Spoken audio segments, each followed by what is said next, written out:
What's the time? It's 30. Oh, okay, New York open up. All right, that's New York open. Hold resistance on that new day opening gap right here. That's nice. So we retraced, found resistance, delivered into further sell side, deeper sell side liquidity right here.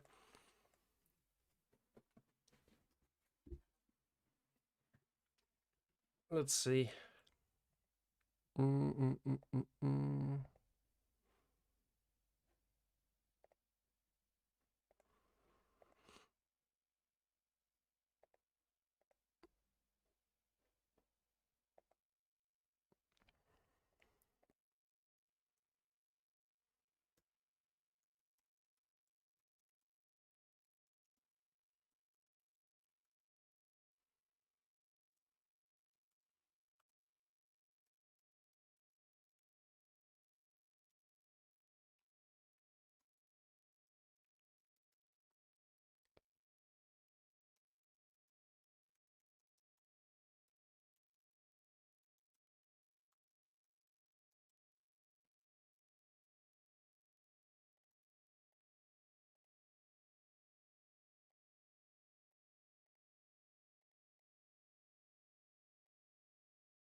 Download that. And wait for it to finish. We keep on heading lower. We can watch it on a 1 minute time frame if we want. Earlier, what I wanted to say here on the daily time frame is that we filled in the entire daily bearish value gap. And if we take a look at our daily volume imbalance, we went above the consequent encouragement here, this purple line, but we didn't make it up into our high of the year here at 4734. While NQ and YM, so the US 30 and the NASDAQ 100, they both hit the yearly high. Yes, it's the only asset that didn't hit the yearly high just yet.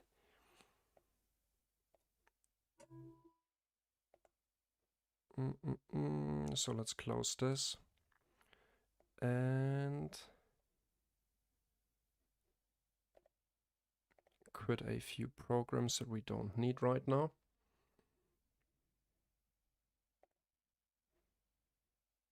Banner. I'm still using for the YouTube live stream the Black Friday banner. I wanted to change that here quickly before we get started properly. Bros, there we go. Okay. Good. That's all working.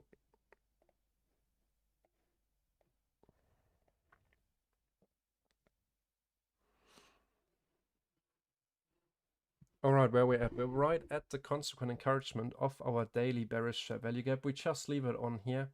I think it wouldn't hurt.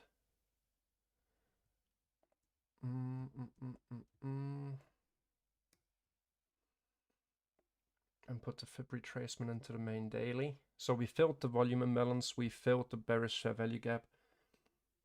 This is our previous week's high, and we're almost back to that level now. 1 minute time frame.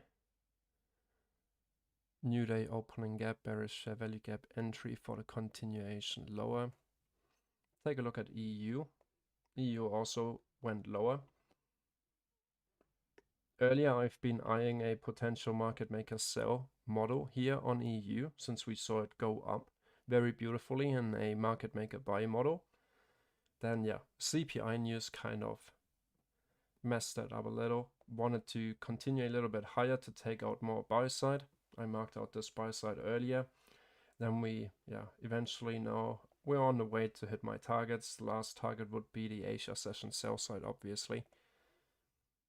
But I don't think I will get another entry into it. But overall, nice movement here on EU. At least I was able to catch the long. into buy side.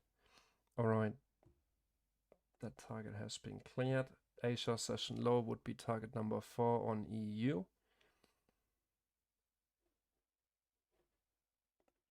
Let's check out NQ. Where's NQ relatively speaking?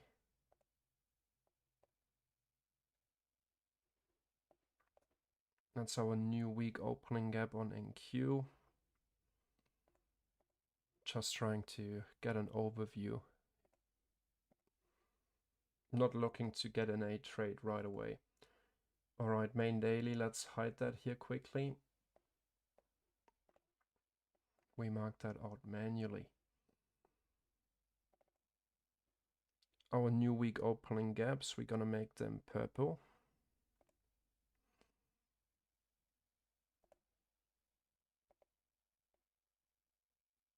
Opacity 14, label color. Now we don't need the label. Dotted color.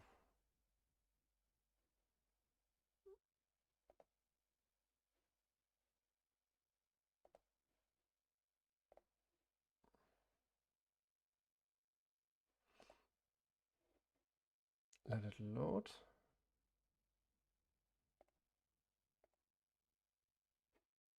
Why is it not showing me the consequent encouragement of days?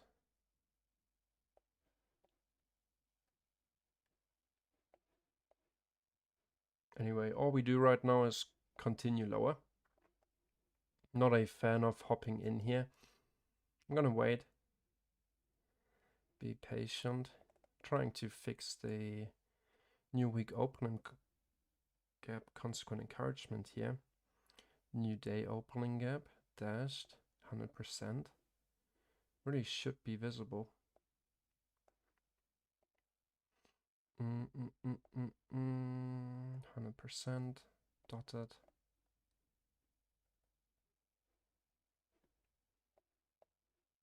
It's our previous week's high. Right here, this red line. Friday's high. We're back below that now. Let's see if we continue lower and if you might be in a short. Next target area personally would be the new week opening gap from this week, from the current week. And then just below that we have our previous week's new week opening gap, and then we see the previous day's low, which could be a potential draw if we want to continue lower. We're at this accumulation up high.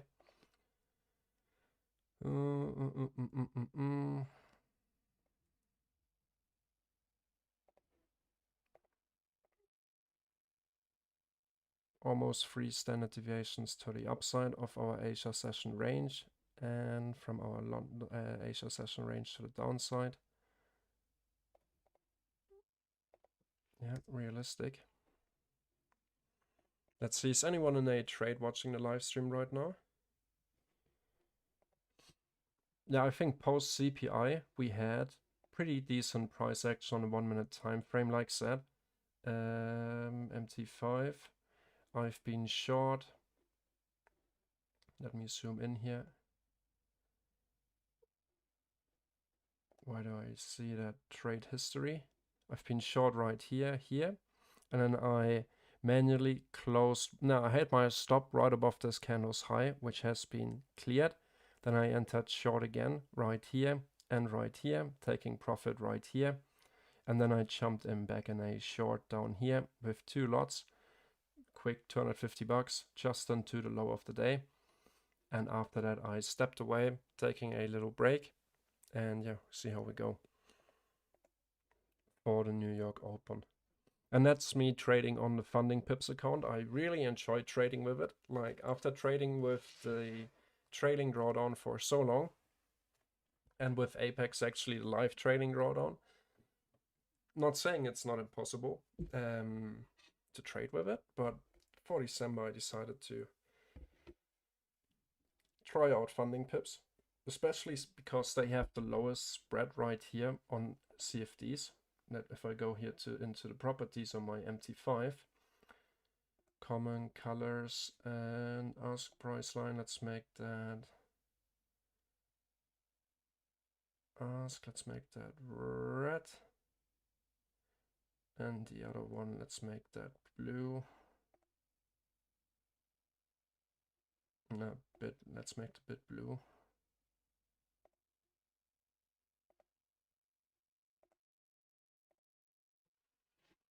You can see the spread is super small, only 3 pips. On Euro US dollar, we most of the time only have 0.1 pip spread. You can see that right here. And on NASDAQ, we have a 10 pip spread.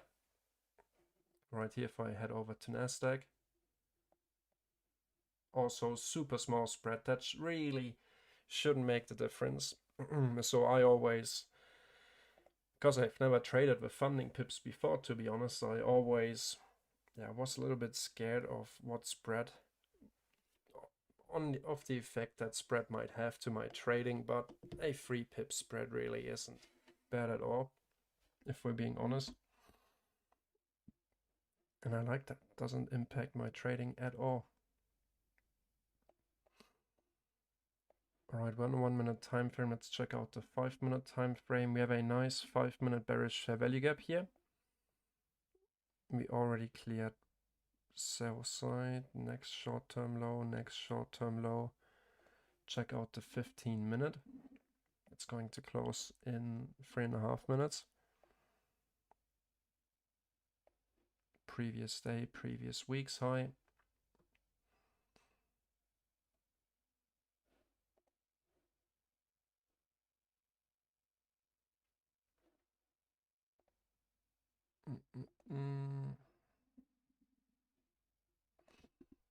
Let's mark out the 5-minute bearish fair value gap here.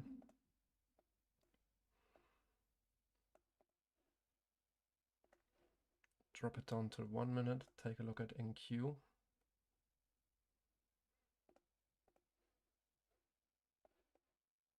See if we have anything inside that area on the 1 minute. Nope, nothing at all, except the 9:31 a.m. bearish fair value gap right here. We've already used it to continue lower.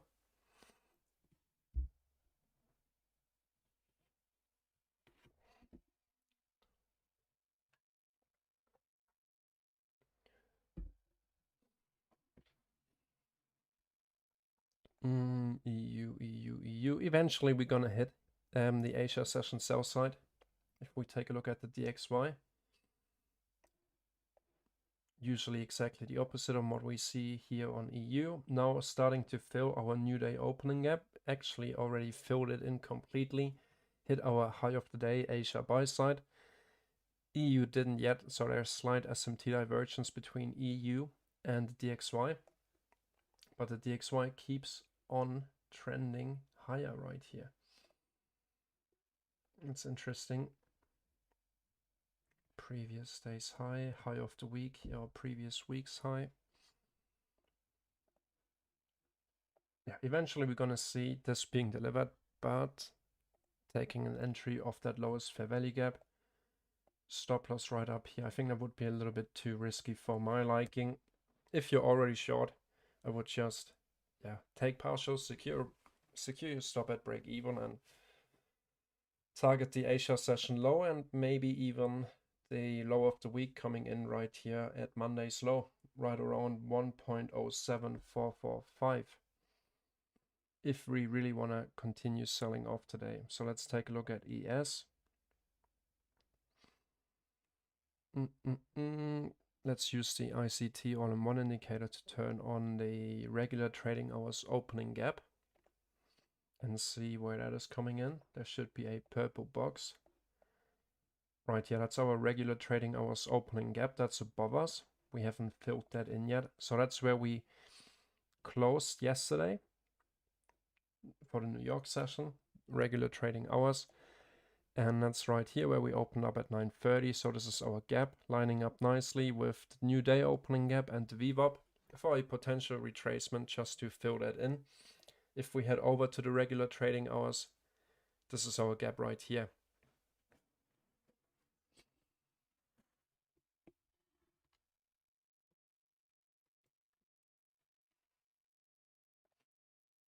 And without switching around a lot, between regular and the other hours, you can just use the indicator to show that information to you. We're gonna leave it on here for that scenario. Let's head over to NQ. NQ keeps on making lower lows.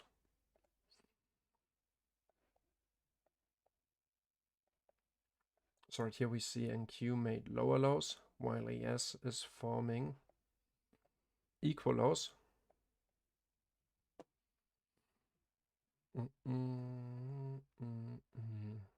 Nice rejection on EU. Got a question on Discord.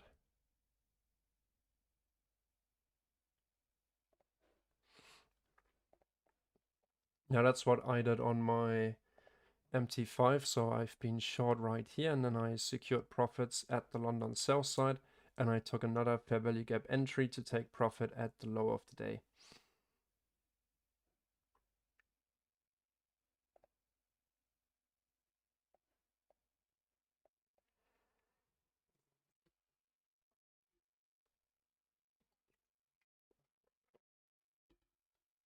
And with the low of the day, I mean this low right here.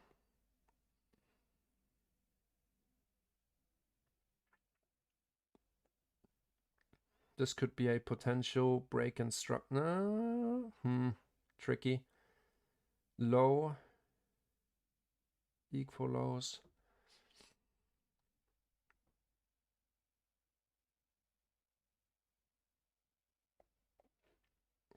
Now all of this is happening kind of between, right at the 50% of our previous day's low, previous day's high. Usually not a fan of taking reversal setups at the 50%. They're usually not the best ones. I prefer to see a higher time frame point of interest being swept around that level. And then I like to look for a reversal.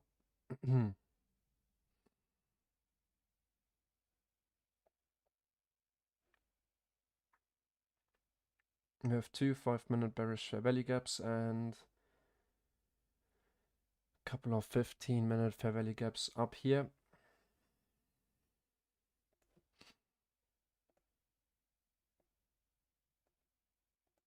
But we might actually end up filling that regular trading hours opening gap.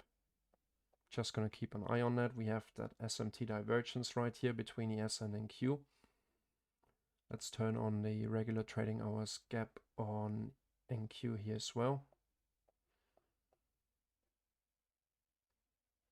Right here, that's the gap, almost completely filled in on NQ.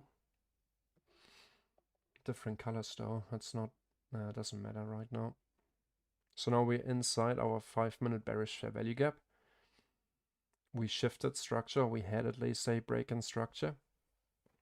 9:30, but no new 1-minute fair value gaps that we could potentially enter on. Neither do we have a volume imbalance.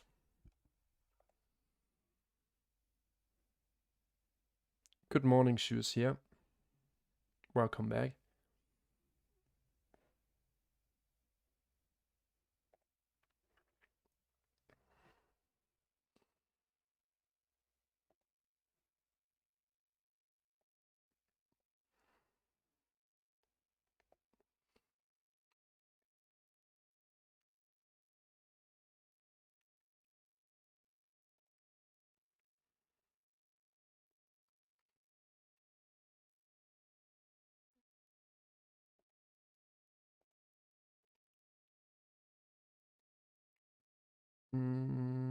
Sell side, taking sell side.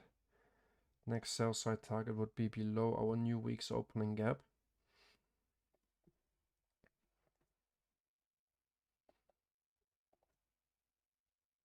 %50 would be right back at the previous day's high of our current daily range. Let's see, 30 seconds to go on this 5-minute candle. If we're gonna close above CE, and maybe leave behind something on the 1 minute to enter on.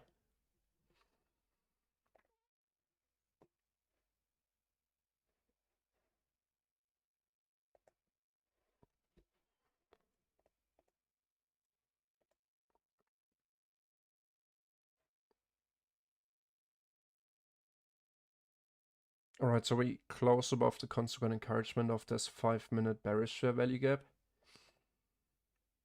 Showing more strength. This is the 930 candle, 945, 950.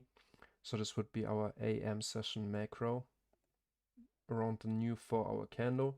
NQ is also pushing. NQ broke structure. But same story here, no inefficiencies to enter on other than the breaker block. If we go to ES here on the 1 minute.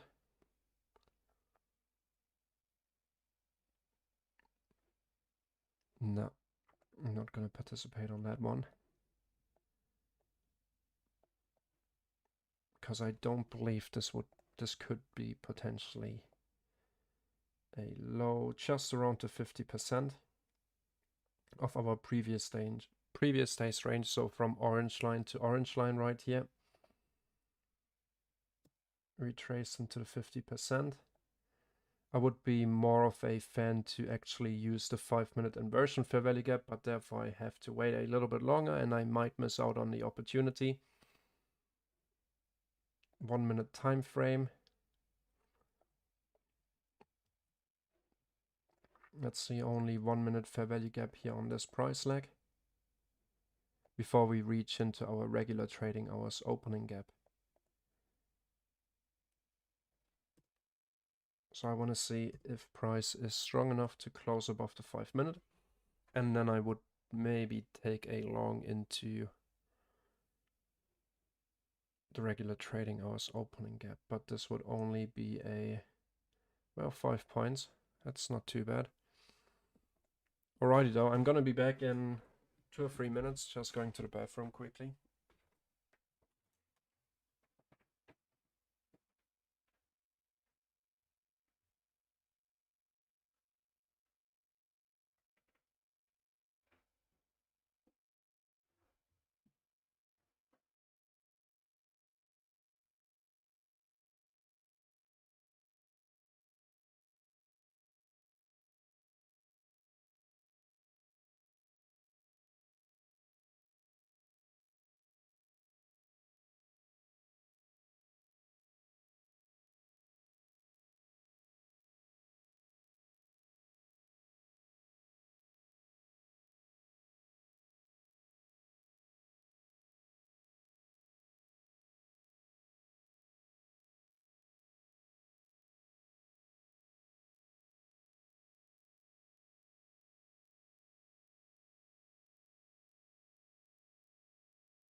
Alright, I'm back. As of right now, we didn't manage to close above the 5 minute. Let's take a look at NQ. And Q looks like. No, also didn't close above. Closed right inside of it. Actually tapped our regular trading hours opening gap already. 1 minute time frame.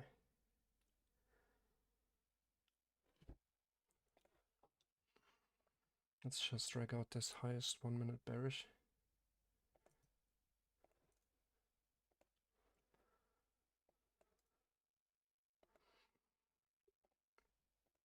Leaving behind bullish signatures here.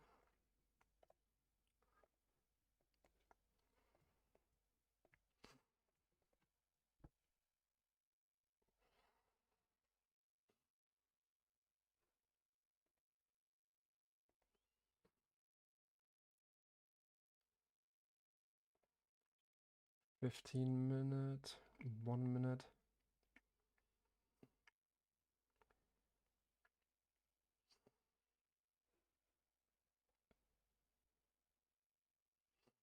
So I'm not working a lot with the 1 minute time frame because we barely have any fair value gaps available to frame a narrative. That's why right now I'm focusing more on the 5 minute time frame and see how we go. EU starting to reject.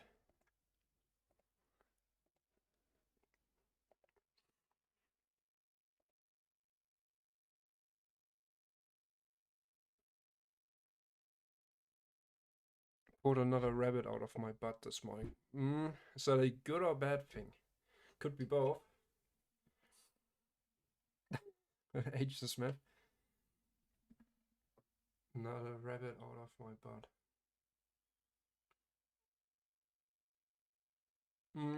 Right now I'm overall in a bigger picture, I'd say shorts into previous day's low. That's what I'm thinking right now. But I could see us holding this potential inversion fair value gap in 2.5 minutes to deliver potentially into the VWAP regular trading hours opening gap and this unfilled bearish fair value gap right here.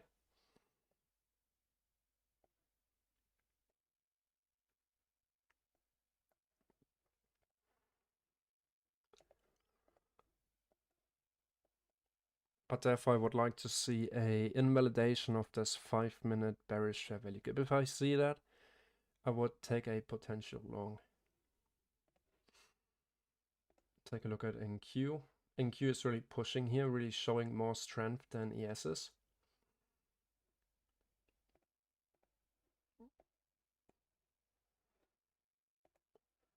On the 1 minute we can see how we're perfectly trapping price action inside this 1 minute bearish fair value gap right here. Perfectly. High, and we're bouncing. Bodies are respecting us or staying inside the little fair value gap here. So let's see, we have 1.5 minutes left. H. Smith, is it a good thing or a bad thing? Well, what do you mean with poured another rabbit out of your butt?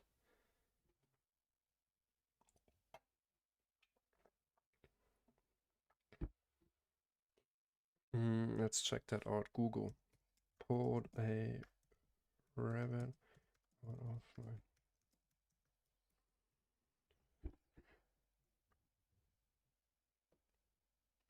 Producing something out of nothing. Interesting. No, I know.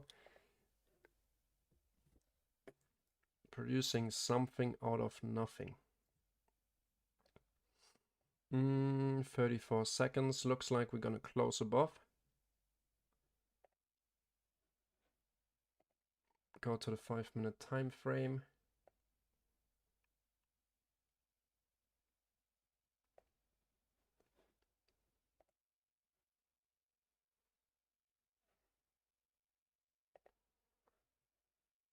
Ten seconds to go.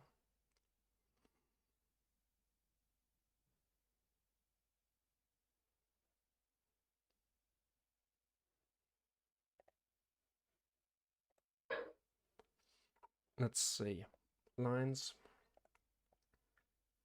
Stop loss goes right below this candle slow. I might be willing to add if we retrace further into the fair value gap. I'm not looking for the highest amount of profit, just looking for the regular trading hours gap to be filled. The rest of the trade I'm going to manage from my phone. Just wanted to share how I usually enter if I'm trading, not from my phone basically. 1 minute time frame, also closed above, so this also would be a 1 minute inversion, whereas this would be a 5 minute inversion fair value gap. Consequent encouragement right here, paired with a bullish fair value gap.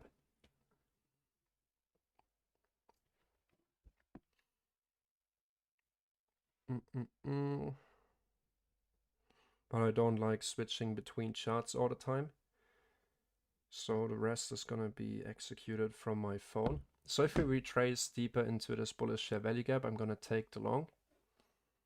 EU continuing lower. Look at the Nasdaq right here.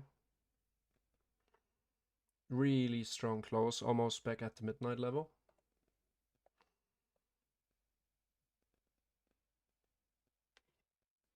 While ES is really struggling to get back above this area.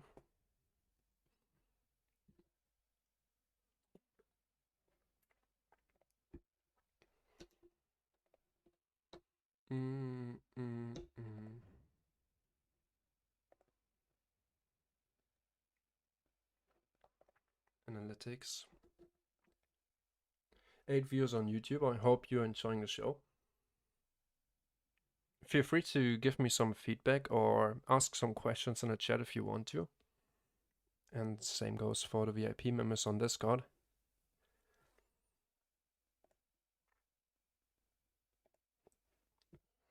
We retested the inversion fair value gap here already with the movement to the downside right here. The 1 minute inversion fair value gap right here, this one, is being respected. We close above, retest, and continue to go higher. Next target here on the 1 minute would really be going above this fair value gap that kept holding resistance at 930, because it's a 1 minute one. We're just going to do these lines right here.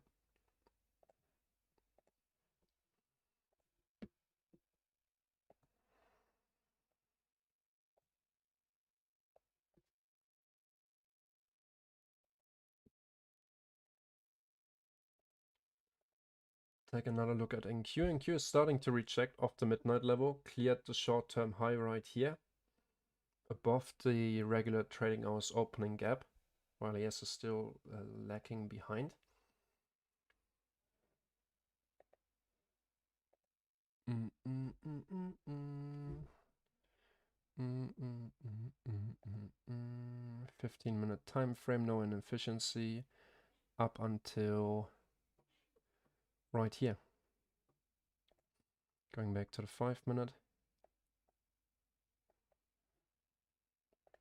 Could even turn on our regular trading hours right here. That's the gap we are looking forward to get filled.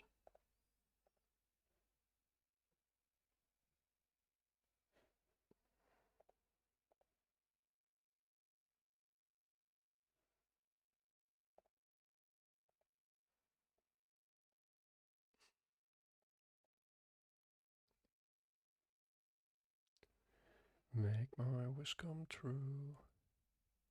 Sorry guys. Shorting USDX is strong this morning. Are you shorting EU? Like I said, I would also be looking forward for EU to eventually hit the Asia sell side target. But let's see. DXY just filled the new day opening gap, so maybe we could see a bounce off the midnight level right here paired with this bullish value gap. And yeah, this down closing candle, because in that theory we should really see support on down closing candles. Once we close above them, we retrace, we have a inefficiency, a order block, and the midnight level right here for us to potentially continue even higher into the high of the week and our previous week's high right here, Friday's high. Still hasn't been cleared. also looking for a reaction of this area on the DXY. All right, we saw a nice continuation on ES. We pushed above this fair value gap. Let's see how we continue.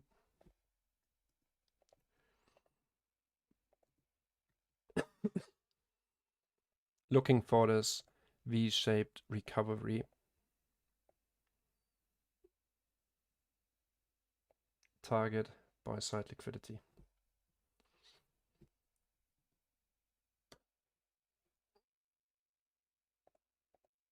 Treating the 9:30 or basically since 9 a.m. new day opening gap sell-off as a Judah swing. The validation for me came once we closed above our lowest and pretty much only bearish fair value gap we saw right here, entering long on the inversion fair value gap for the continuation up higher. Now we hit the 50% of our regular trading hours opening gap. Let's see, we're running 100, 103 in profit. At this point in time, we just tapped the VWAP.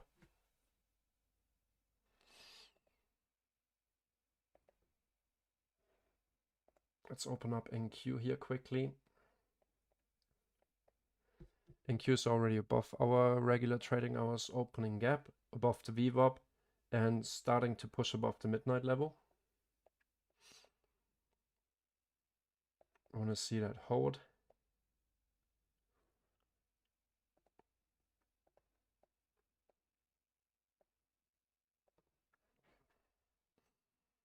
All right, so we're inside of our highest bearish fair value gap before we hit buy side.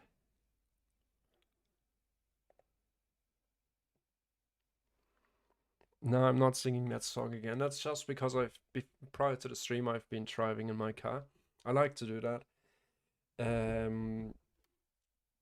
Yeah, and right now it's radio time and it's just before Christmas. You hear once you turn on the radio, the chances are very high that you're gonna listen to a Christmas song. And it's stuck in my head right now.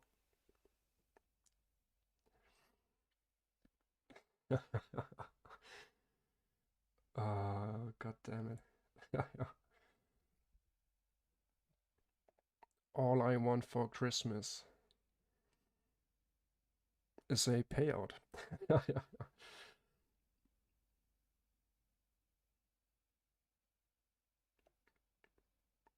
Maybe we go for a 1-to-1 risk reward. Now let's just target buy side. Sure, we're gonna get another entry if we want to. Gonna reduce my risk though. Don't really want to see it come back to my entry.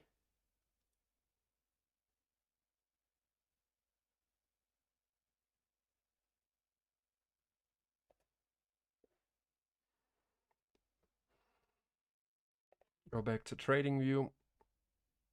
Yeah, I think that should be fair. Unless we leave behind a bullish fair value gap here, then I'm gonna give it some more room again. Let's see how this candle is going to close in 1.5 minutes. We're inside our bullish fair value gap here on the DXY, paired with the order block, paired with the midnight level.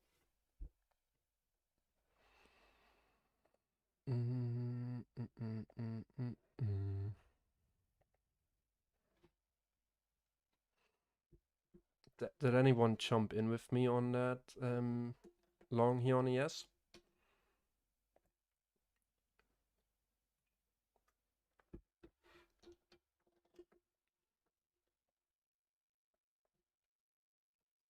$42 seconds to go. Stop loss at break even. I'm considering just taking a partial here. Let's see, my PL for the day is sitting at 78.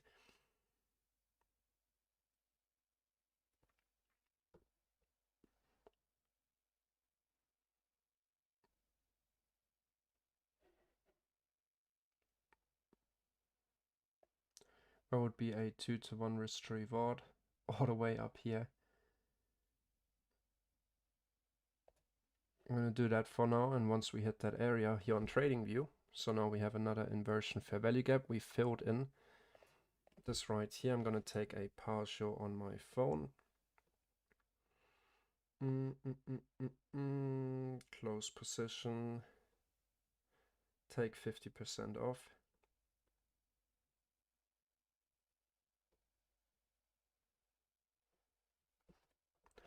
NQ closed above the midnight level now.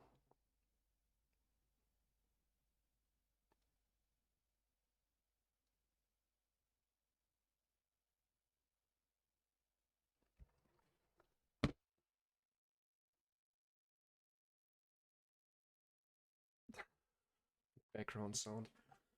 We tried to have some background music going, I think a couple weeks back, but it didn't really work out.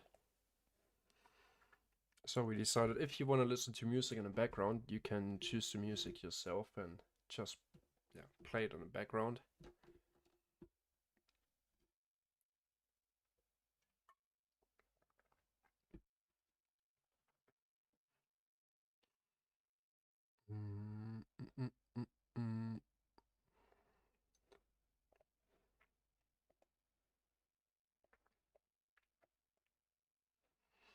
Like I said, once I see the close, or not the close, but a candle getting near this high, I'm gonna take a partial here on my CFD account, but I'm doing that on my phone.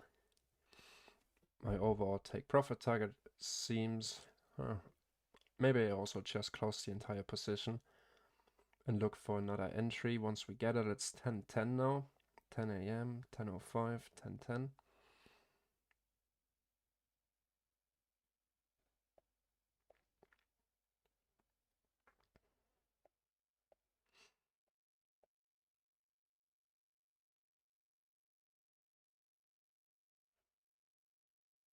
Yeah, I'm just gonna not worry about it and take my profit target right here.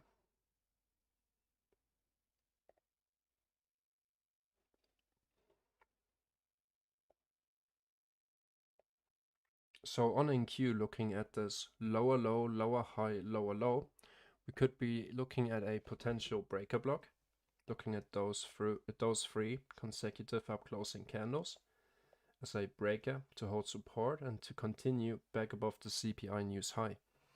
If we want to continue bullish, this would be the breaker block here on a 5-minute time frame.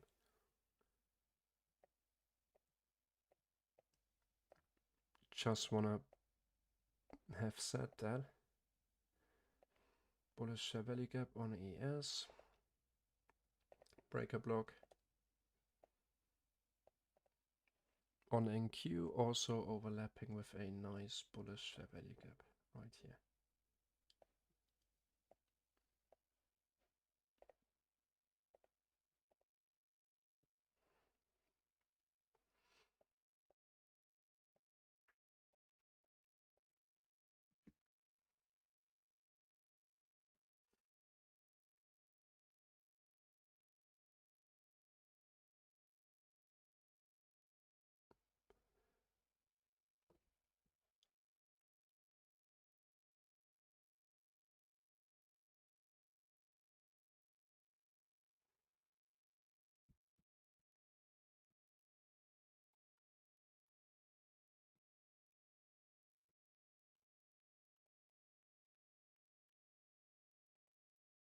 Mm, mm, mm.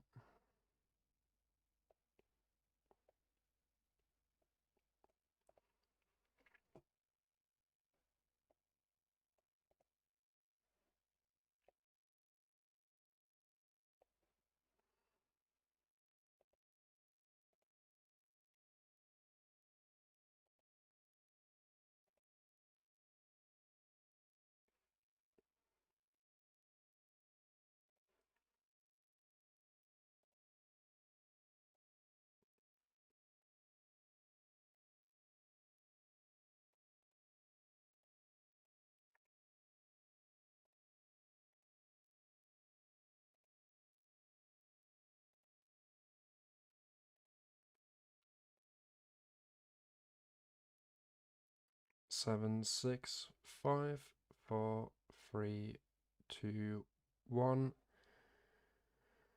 We close right back on the consequent encouragement of our regular trading hours opening gap. After filling it in completely, we have a bullish fair value gap below. We didn't really respect this inversion fair value gap as we close above and immediately close back below.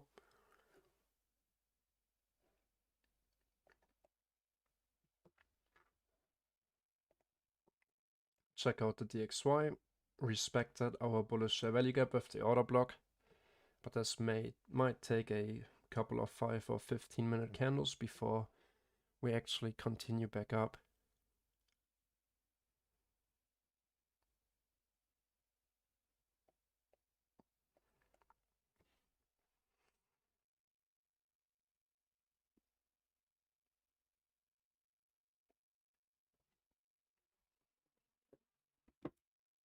So this would usually be the area where we start to see some consolidation. This would be our left shoulder, our sell-off, our head, and this would be our right shoulder. God damn it. Where is it? Right here, where we consolidate again before we see the next expansion. And Q is already pushing nicely. We're in that trade off the breaker block like that.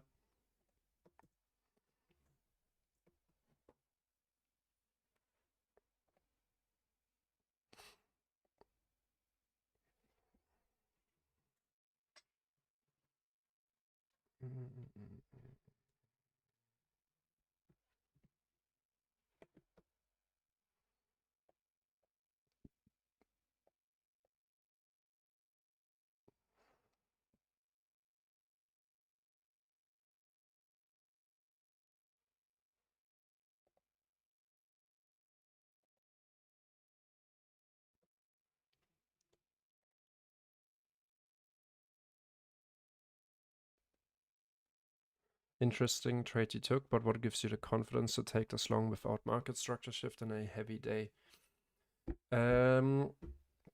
What gives me the confidence? Well, I saw the market structure shift on a 1 minute time frame down here, or right here, wherever you want to draw it. We continued lower after 9:30. Then we went sideways and we showed bullish strength on the 1 minute, but I didn't see the 1 minute bullish fair value gap. So I decided I'd go with the 5 minute where I actually have a bearish fair value gap. And once it's telling me it's not really respecting bearish inefficiencies, I play the odds and just anticipate that V-shaped recovery. Once I see the close back below our bearish fair value gap, I would automatically, I'd be closing my position. So how do I have the confidence after, I'd say, having taken a similar setup to this setup so many times? And then you just have that confidence, I'd say. All right, we're pushing higher. Just targeting buy side right here. I'm only in with 1 mini, maybe 1.1, 2-to-1 risk reward. I'm just going to be targeting buy side here and see how we go, how long we can respect bullish order flow after we saw our breaker, market structure shift and all that stuff. Everything we've been looking for. Market structure shift bullish.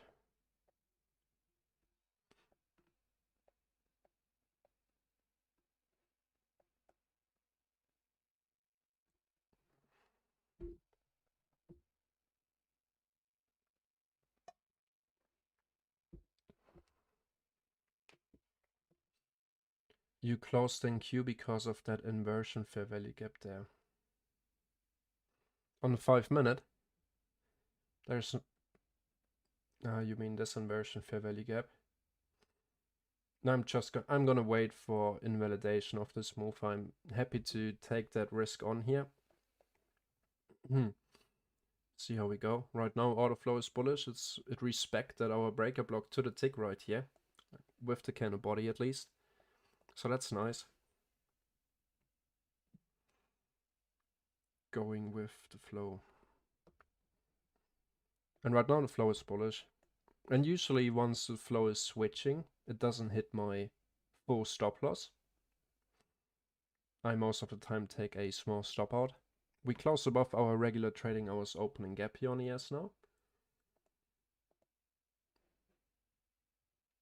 Right here we closed above that.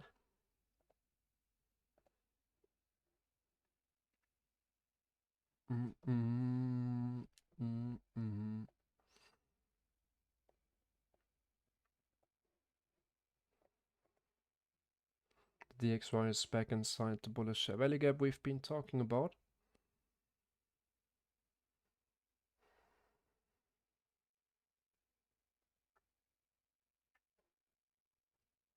And if I'm risking one contract here, my minimum exit is a 1-to-1 risk reward.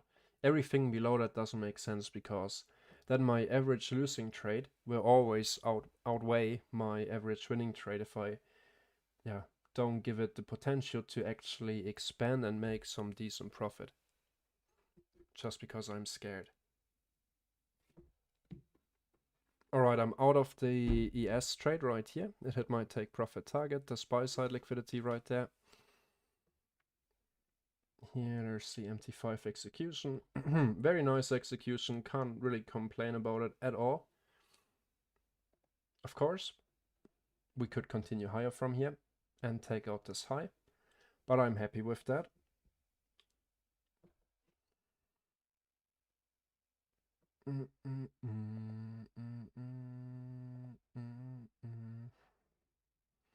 Five points as well, or more than 5 points. We entered roughly right here on the CFD account. Stop loss was right here. Almost 8 points. That's not bad at all.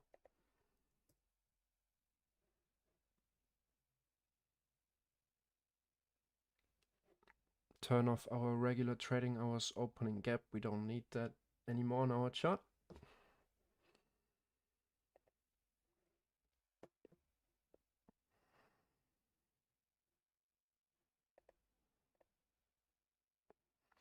Well, the sell side on EU, in my opinion, would be that Asia session low.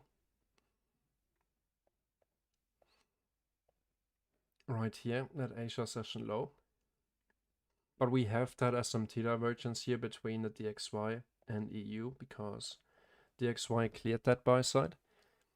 And then therefore we would expect EU to also take the sell side in a perfect scenario. But we didn't do that. Let's see if this fair value gap is being respected on the DXY. Paired with this order block and the midnight level, seems like we're failing right now, but we have some higher inefficiencies here on EU on 5-minute time frame. Just not a fan of trading EU right now, but a potential entry like this. 1-to-1 risk reward into our Asia sell side target.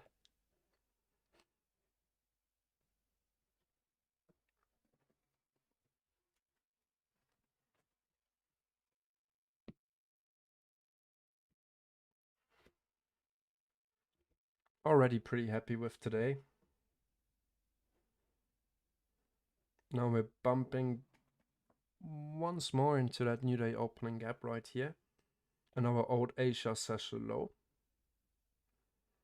So that's where we could really see the head and shoulder setup.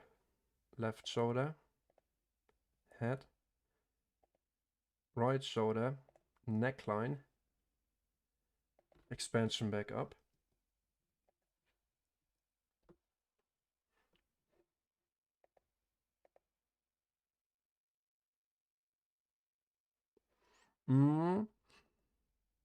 Because I like to focus on one. And I already took a nice trade on EU today. And just a nice trade on ES, up $333 today on that 50k account, that funding pips challenge.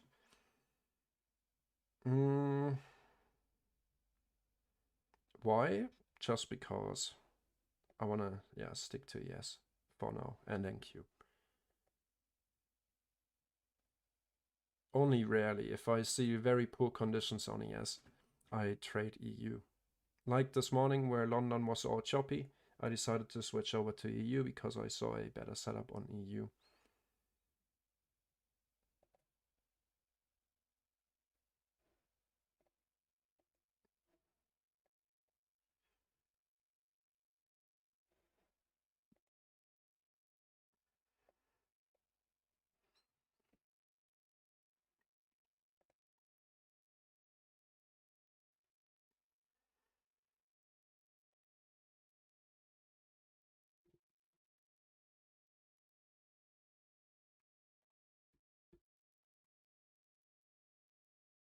All right, back to the previous day's high.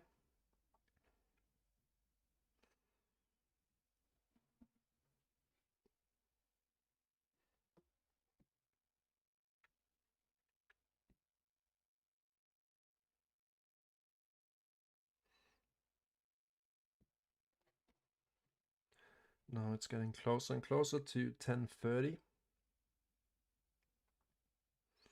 9:30, 10:30 range.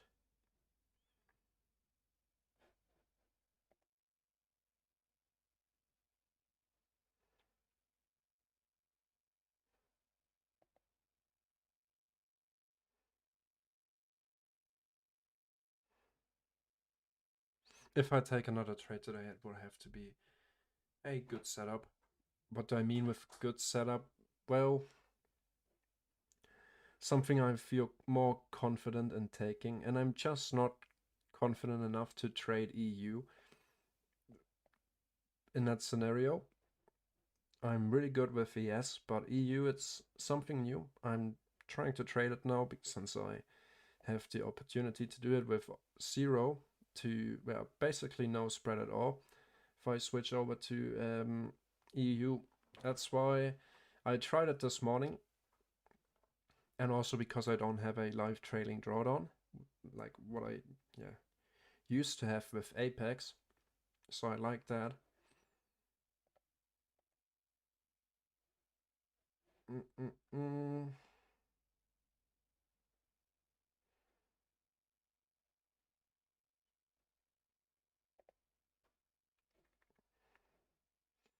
And yeah, I don't know if you get your entry up here and minimize your risk.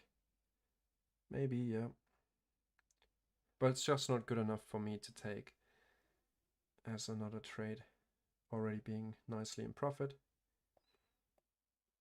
Don't feel the need to do that right now.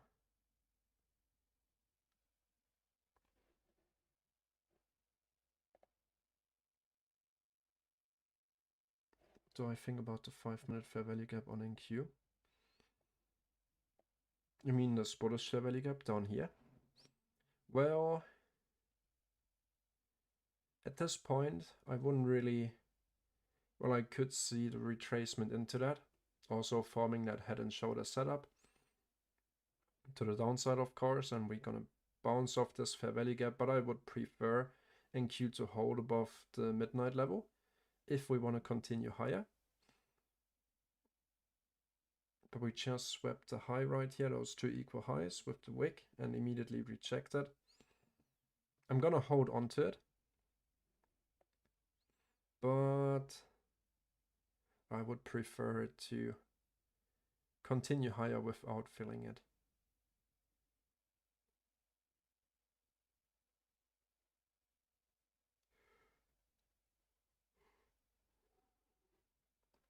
We're also slowing down. We're not expanding as quickly as we have been right here.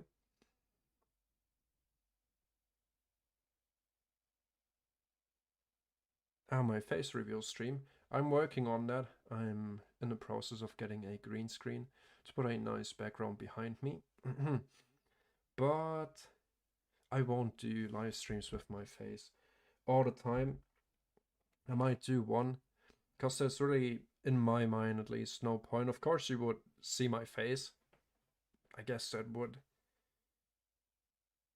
help psychologically, but I think it's more about the value and the questions you get to ask me and the information and the value of the stream.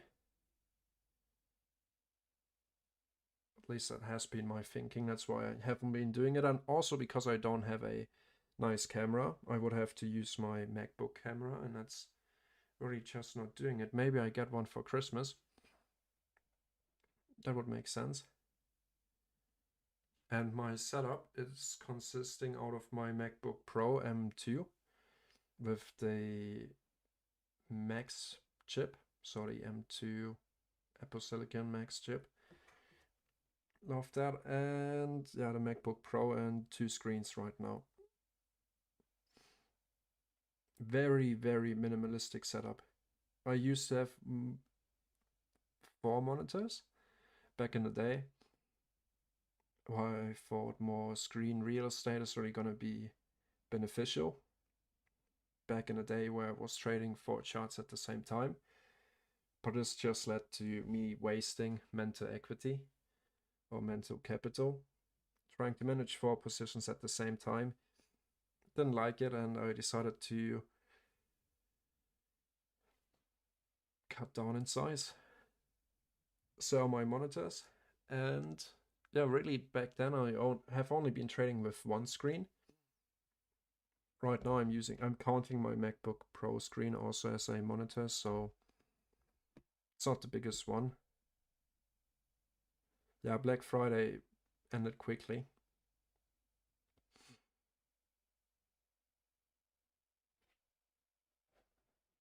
But my main goal for trading, or once I revisited that goal, my objective was always to be able to travel and trade, and not to build a base. So what happens if I'm traveling and I'm only able to trade, having 4, 5, or 6 screens in front of my eyes? That would completely beat the purpose. So that's why I decided to try to trade just with my Mac and 1 screen. And it just concentrates your focus down to one specific thing. If I would be looking at Bookmap to the left and my order flow chart above and NQ on the left monitor, ES on the right one, it's, I don't know, distracting.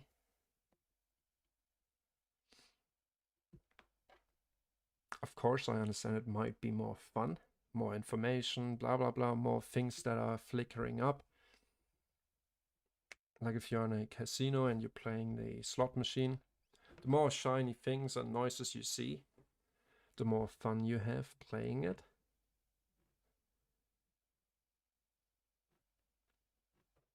But when it comes down to trading, I think 1 screen is more than enough. At least for a beginner. Maybe not if you're working in a hedge fund or in a capital firm.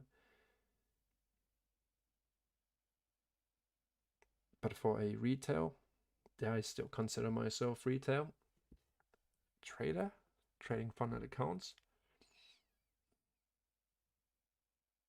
More is not always better if we're talking about screens.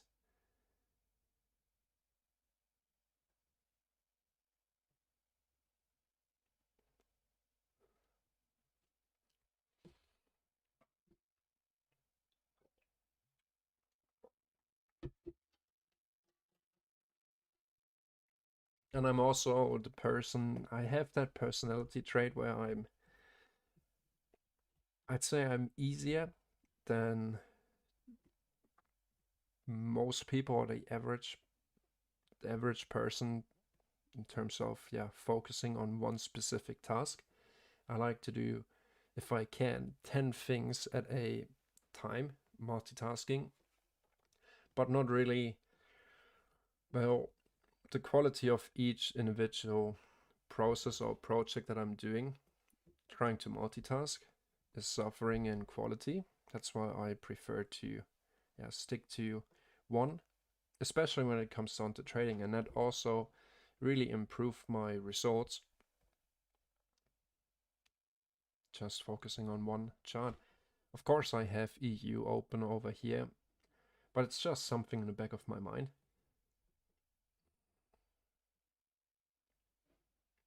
Not something I'm fully focused on a second monitor, trying to manage that.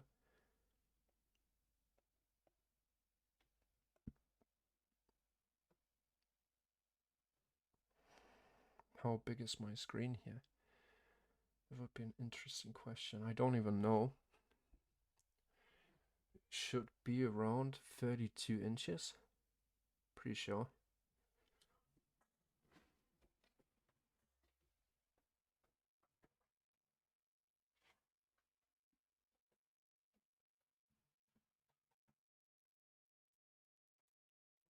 Let's measure that out real quick. From bottom left to bottom right, that's 80 centimeters. And what's that in inches? 80 centimeters in inches. Yeah, a 32-inch monitor in front of me. And then the MacBook,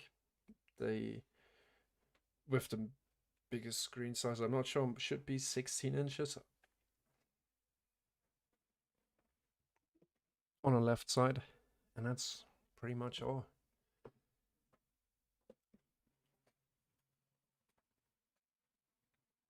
Minimalistic.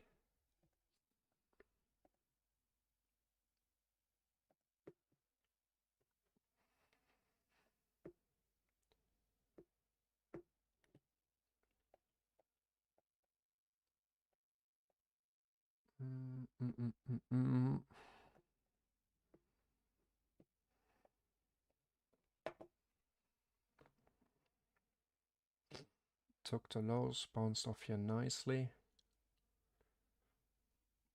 But once again, we don't really have the fair value gaps available even on a 1 minute time frame to frame a potential setup. And we're just better off, yeah, not framing a potential setup. Now we're starting to hold support on this inversion fair value gap. After closing above it for a second time, we retested, now paired with the VWAP to continue higher from. Still on the Nasdaq long.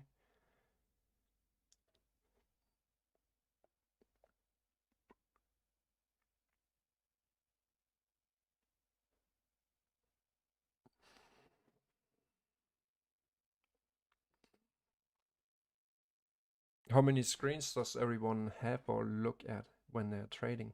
2, 3, or maybe just one, or maybe just using their phone?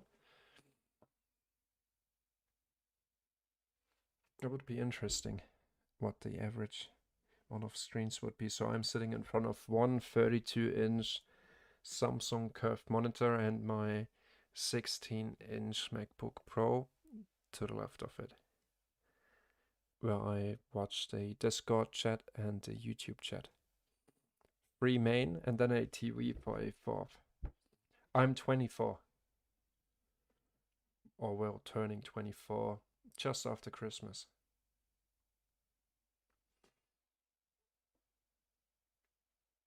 Yeah, I know, I understand that. Trading from your phone. I don't know, I think it's possible with MT5 or on your phone. I really like that app for executions. Back in the days when I traded with my Forex funds. At least to manage trades.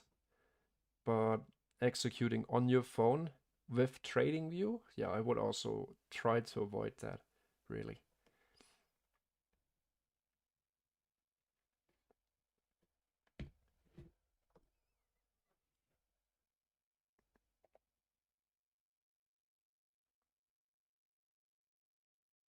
Yes, I am an Apple guy.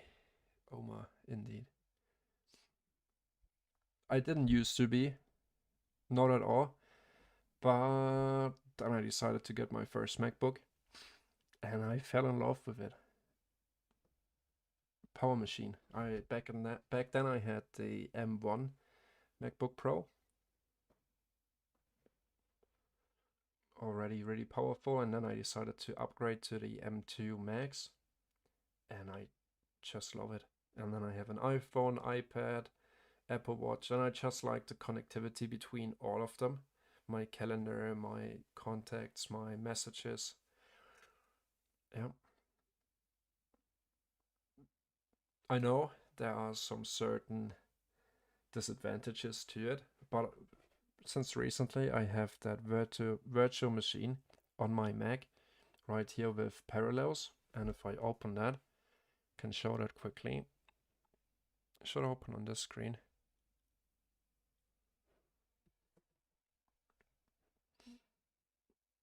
I have Windows running right on my Mac, and because that M2 Mac Silicon, Apple Silicon processor is super quick,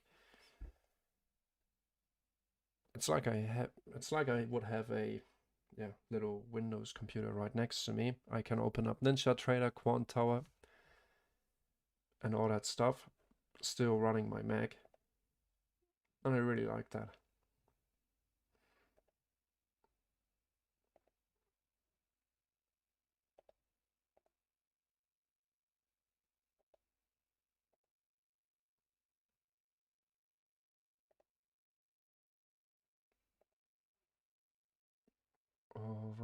All right. Yes, pushing higher, forming higher highs, and Q is still struggling. We tapped the midnight level. Let's take a look at EU. Yeah. Still waiting for something decent. Maybe we get something before 11 a.m. New York time. Maybe not. In profit for the day.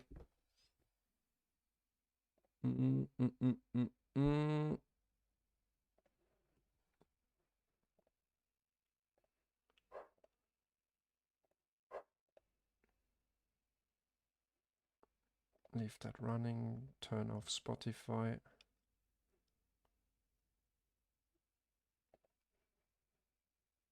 Yes, I have an affiliate for funding pips. It's right in the, if we go over to our Discord, let me put it on my main screen.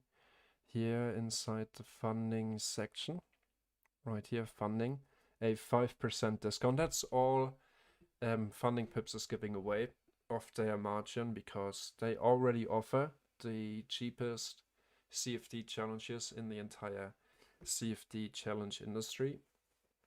Usually you end up paying 500 USD for a prop firm, but with funding pips you only end up paying $3.99. So that's already a $100 discount. So a $20 to 25% discount compared to if you would purchase an FTMO challenge. And then a 5% discount if you use this link right here. It's also in the YouTube video description box below.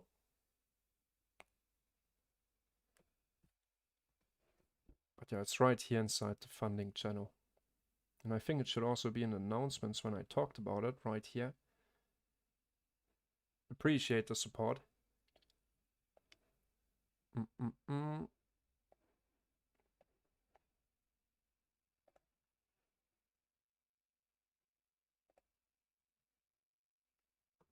Oh, you're just 20. That's nice. Wish I could turn back time.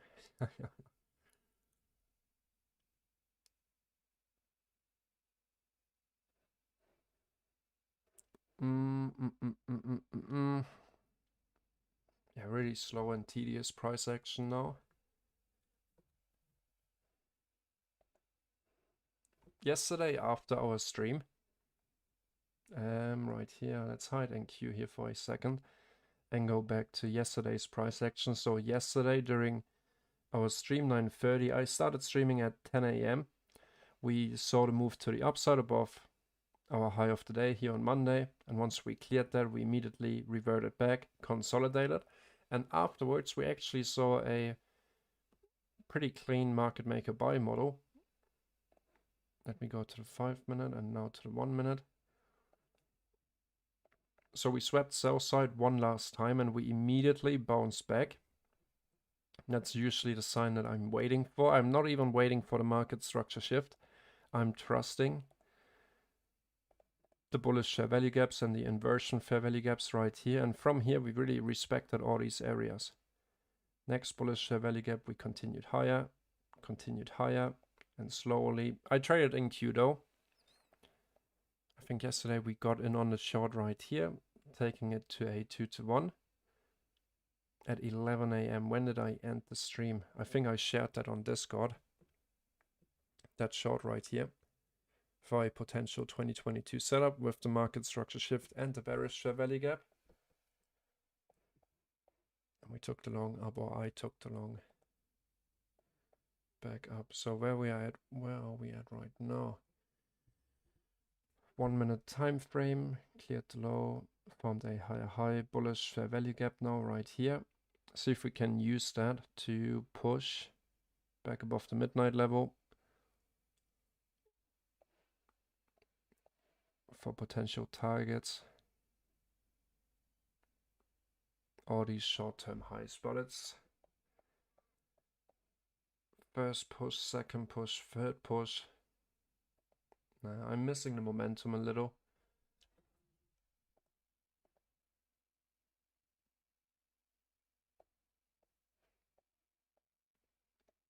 So for now, I'm going to be sitting on my hands.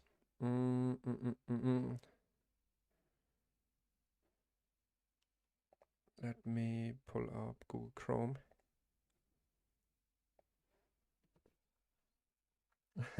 I think trading or day trading is doing that to you. You age more. You age quicker. Because yeah, not initially. It's even once you're profitable, it's not.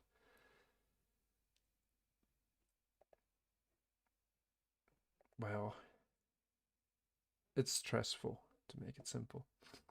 Check out the crypto market. Bitcoin dropped to 41k. Interesting. AVAX is really showing strength here. Dot as well. Chainlink at 15.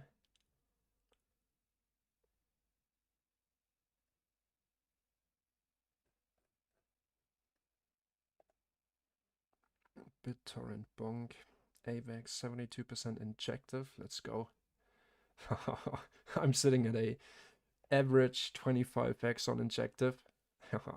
I've accumulated injective during the entire bear market. Same for AVAX and Polkadot and Chainlink. Cosmos also pumping again. Phantom. No, I ditched that one. Synthetics.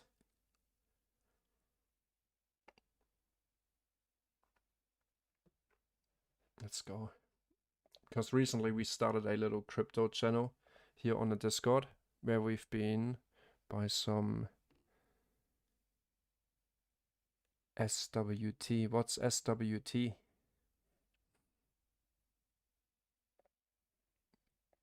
Recently we started a crypto section on our Discord right here, a crypto chat, where we've been talking about airdrops and things like that. And I already shared one airdrop with you that actually airdropped already. That would be Hold Station. You were able to participate on the IDO, but I don't think anyone did just yet. Just as a little update, it offered their token, their platform token, at $1 per token. And right now we're sitting at around, let me see, CoinGecko, head over to Hold Station. In my opinion, the best project on ZK Sync, Ethereum layer 2, at 257, so already at a 2.5x. I sold a couple of them at $3 at a 3x. That was very nice. Right around here, 290 I think. But right now everything is just dipping a little. That's fair enough too. And I'm just trying to keep everyone up to date because I think airdrops and being active on all these chains and apps, it's worth it. I cannot deny it. I think over the years I've farmed over $100,000 just in crypto airdrops.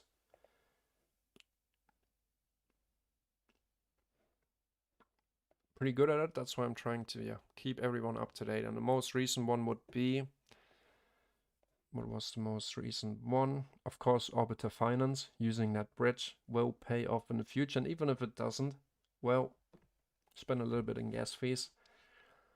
The Linear Voyage. So yeah, simply click on that link right here and participate in the quest hunt. And down here, Eigenlayer, Ethereum restaking mechanism, where you can, well, right now all the caps to stake with Eigenlayer are full until I think next week, Monday, the 18th of December, where I'm trying to get in a little bit more ETH to farm some more Eigenlayer points. But if you actually stake Ethereum with ether.fan or ether.finance, you can also actually start farming Eigenlayer points. And I put 0.5 ETH into it, just collecting some more Eigen points. So if you didn't manage to get into the Eigenlayer restaking pool, then yeah, you can still farm points by simply staking with ether.fan. And I immediately did that. You get a NFT that's increasing. Well, I don't want to talk too much about it in a trading live stream. Not sure how many people are interested in that stuff. But at least we have a little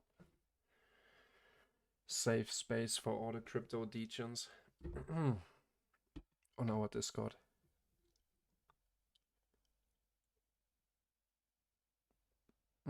Still not doing much. Still on the NQ trade. 1 push, 2 push, 3 pushes. Let's take a look at EU. So we can see that this bullish share value gap is now being used as resistance on the DXY here on a 15-minute time frame. We close below, we use it as resistance and continue lower.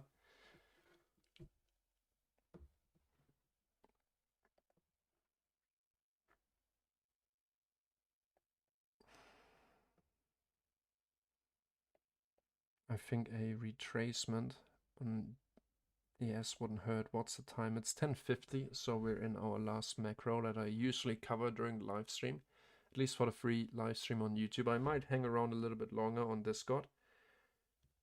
And if anyone is interested, we can talk about airdrop stuff.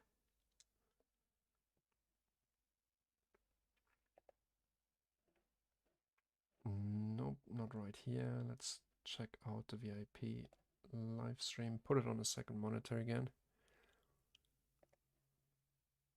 Energy web token, yep. Goodbye. Hope you did your research on it.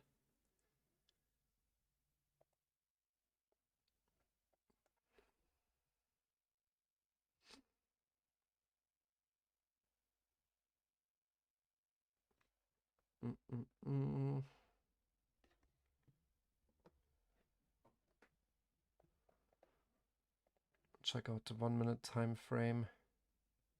Yeah. Not really interested right now. And we're still in a NQ long, so no reason to force anything here. If we look at our daily range, we're just around that 50% level, measured from the CPI inflation rate news, high right here at 8:30, all the way down to the 9:35, 9:40 AM low, right at that 50%. Going sideways, well, slightly to the upside, but really going sideways. 1 minute time frame.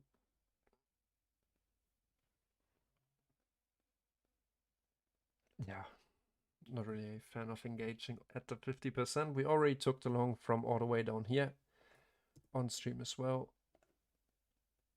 into buy side. Those are usually the safe core setups. And then once we're at the 50% level, I'd like to take a power short, just close the entire position for some time and then see if I get a nice re-entry opportunity in case we form a market maker buy model. But I think right now we should be, I would be more interested in a liquidity sweep or a stop hunt below these short-term lows here. Retest the fair value gap and then continue up higher.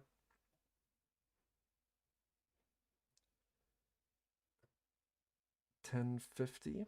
Okay, now it's $10.55. 1, And we still struggle to close above the midnight level on ES. We've been holding resistance here perfectly. This orange line is our previous day's high. We've been using these two areas as resistance. So we close above those two. Could be telling. We tried to push above it a couple of times, but every time we tried, we've been rejected.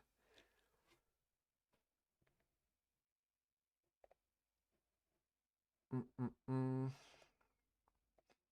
me jump into Forex Factory.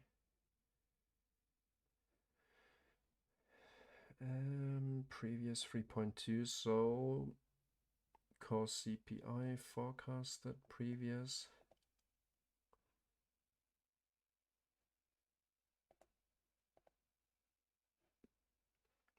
So I guess the inflation is decreasing. Interesting. Tomorrow will be also interesting. We have PPI news at 8:30. And then during the PM session, we have the FOMC news report. Forecasted is a rate pause. So we're not going to decrease or increase the interest rate. And that's a cool tool where you can go to cmegroup.com/market/interest rates /CME minus FedWatch tool. Then you end up on this side. Is it? No, it's not the correct one. CME.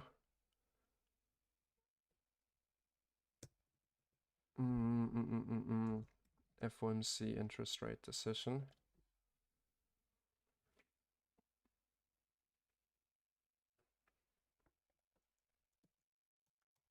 Probability. There we go. This should be it.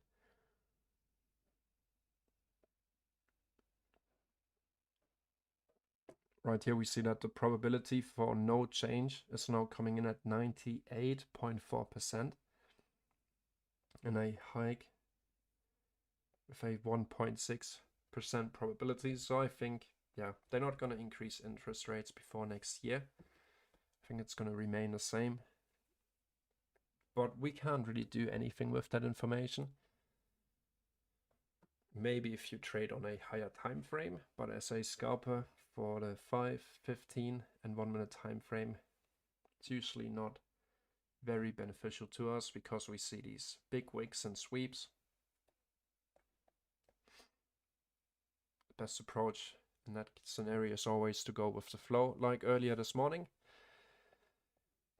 After the 8:30 news report, I was looking at the consequent encouragement of this wick to the downside here, and I saw the close below. That close below led me to believe that we might want to revisit the low right here, and I took an entry right here on this bearish share value gap.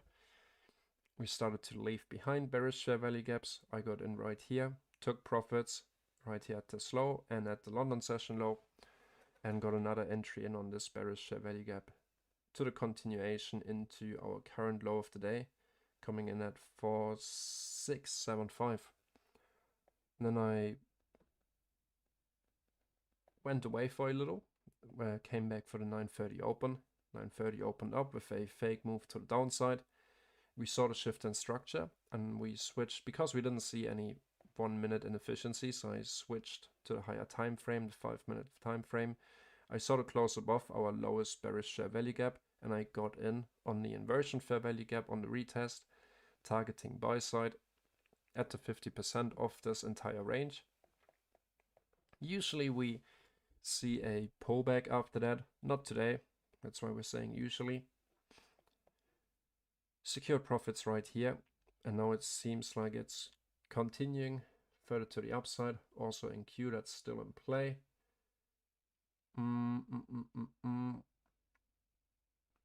That's also, no, it's not. In 30 seconds we get the new hourly candle, actually. So let's see if we now get our first close back above the midnight level here on ES. Quickly switch to a hourly time frame. Hourly time frame. Rejection wick. 10 a.m. That's pretty much where we got in. We caught this entire hourly move to the upside. 10 a.m. new hourly candle with the inversion fair value gap right here. That was our entry. Continuation into the first buy side liquidity target. Then looking for a new retracement entry to form the head and shoulder setup. We didn't see it today, so no second entry opportunity for us during the SilverBullet hour between 10 and 11 a.m. If you're looking for something to get in during this hour, I'm sure you could have found something on a 1 minute time frame. But I'm really content with today. Moving my stop to the midnight level here on NQ.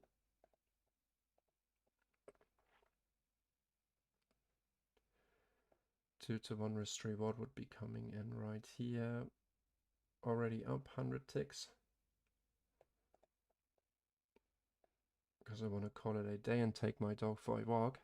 I'm gonna get out at the 8:30 level.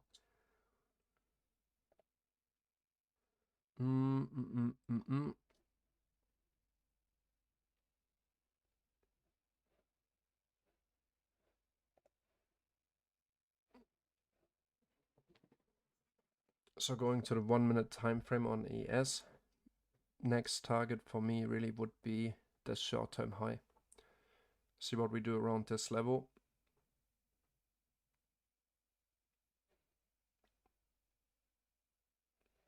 Yeah, nice. Can't complain. Good price action today. Up 300 bucks on the funding pips challenge. Could be more, but we don't want to whinge when we're in profit.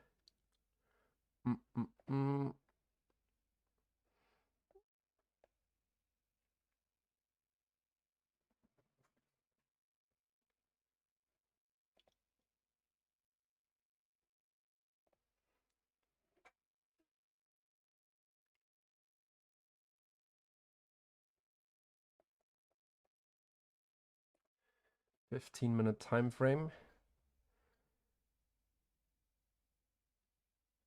Nice. We're inside a 15-minute bearish fair value gap here on ES. The only 15-minute bearish fair value gap before we would hit the 8:30 open level and our current high of the day coming in at 4696. If we're really gonna make it back above our CPI high, I would be looking forward to see,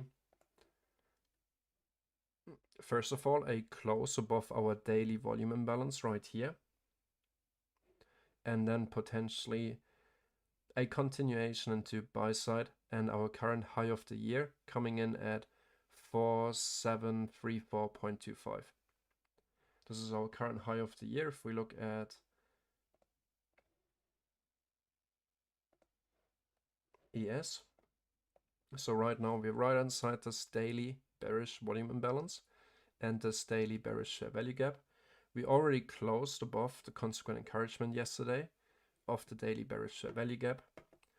And now we're continuing to push. If we compare that with NQ, NQ is already watch list.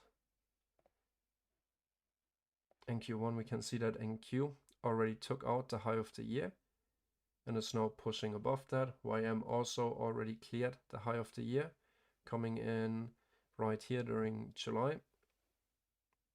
Cleared it last week already, Friday the 1st of December. Took out that buy side, moving higher and higher. Took out this buy side based on a daily. Next target would be right here at 37.18167, something around that. Let's go to the weekly time frame. That would be funny if we see a new all-time high on YM. Well, it depends. If you turn off the adjustment for contracts, I don't like that. We already formed a new all-time high. I like to adjust for contract changes. And that's why I'm still continue to be bullish on the indices. NQ, let's see what happens if we don't adjust for contract changes. We're not really far away from our all-time high right here at 16,763, but if we adjust for them, we do not have all these gaps. So if I don't adjust for it, now there are no gaps on the day on the weekly anyway, but on the daily, we have these gaps, the contract rollover gaps. I don't like them. That's why I always adjust for them. And look at the continuous contract. All right, let's go back to ES. Drop it down to the 5 minute.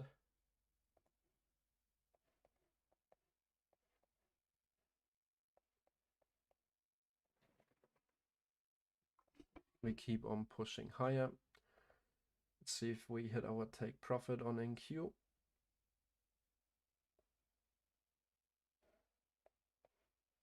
Just at the 8:30 level because I want to get going.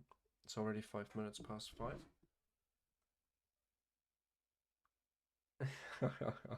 Rabbit went back. Yeah, earlier I googled what it means when you say I pulled a rabbit out of my butt. Now I know. It's making something out of nothing. Didn't know what that's saying. I didn't know that saying. No idea what it meant. If it's something good, if it's something bad. Then I googled it because you didn't answer.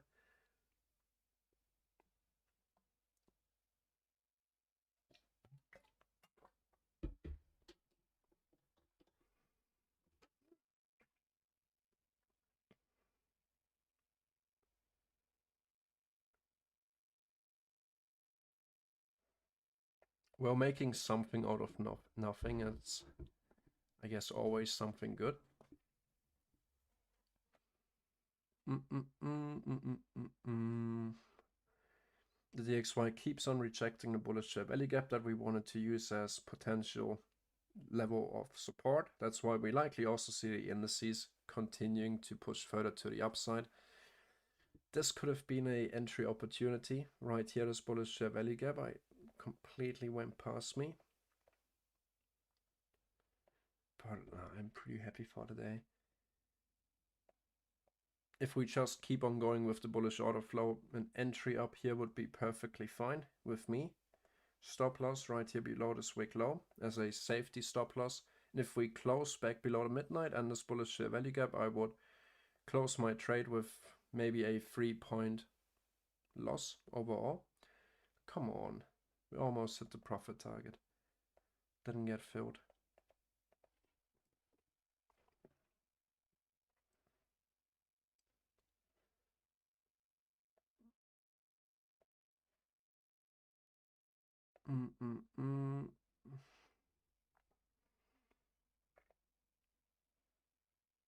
No new questions on YouTube.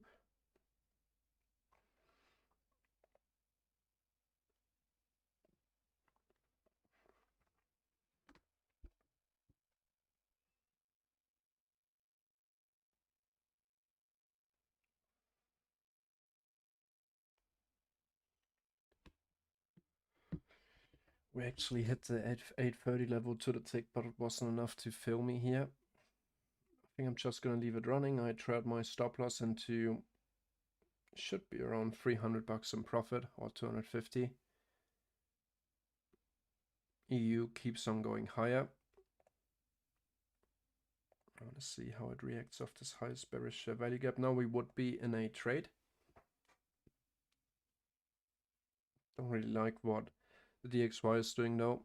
We have this new day opening gap. We cleared the Asia buy side level, filled in the entire new day opening gap and continued lower. And now, not respecting bullish inefficiencies anymore, we close below them and use them as resistance to go even lower. But let's see how that EU trade would play out, entering off that highest bearish value gap as a little paper trade.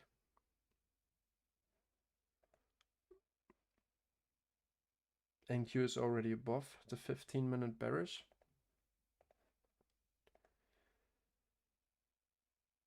Yes, just filled it in completely. We might be better off not taking the long off this bullish value gap after having filled that 15. but it could still be a decent play, getting an entry around the 50%. Stop loss right here at the low, and we manage our risk actively. So we just look for a 5-point scalp. Sell one limit. Sell one stop. Once we see the close below this bullish share value gap, we already take off risk, or yeah, because we're only in with one contract, close the entire position.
The rest I'm gonna manage from my phone.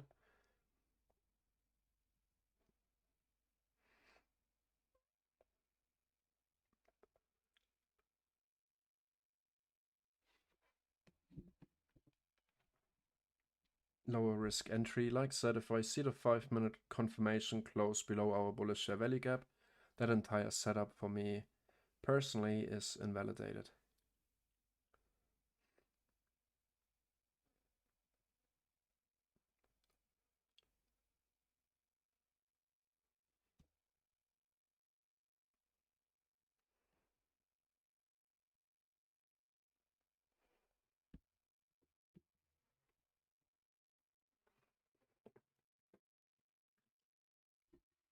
So we're gonna stay around for one more potential trade. We have that same bullish share value gap over here on NQ.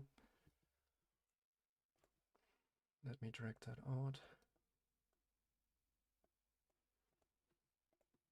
Let's see what the 1-minute time frame looks like.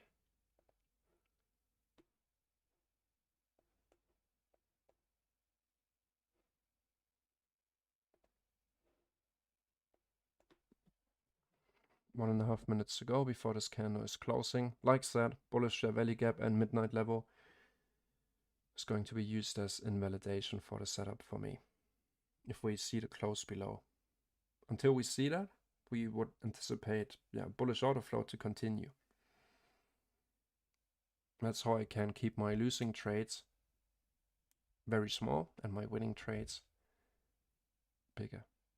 Because I'm just using this wick low as a safety stop loss in case the next candle opens up and immediately crashes down.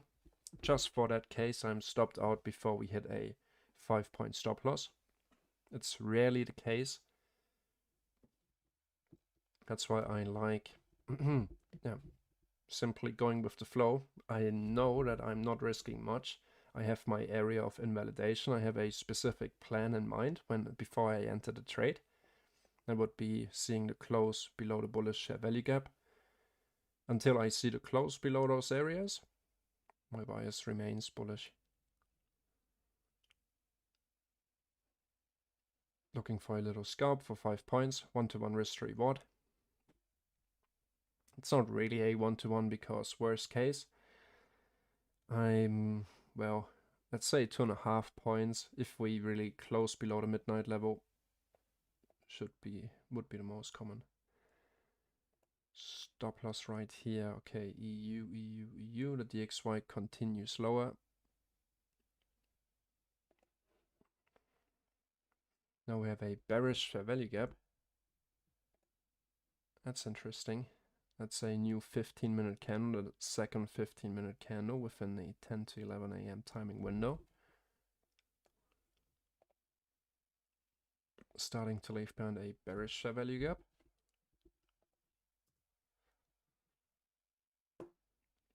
But we kept on respecting the 50%, our consequent encouragement, and we filled in this bearish volume imbalance.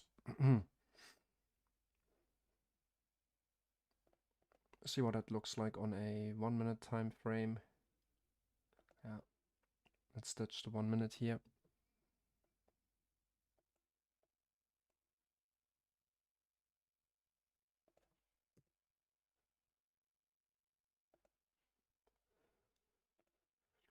This was our first trade today into buy side for 8 points.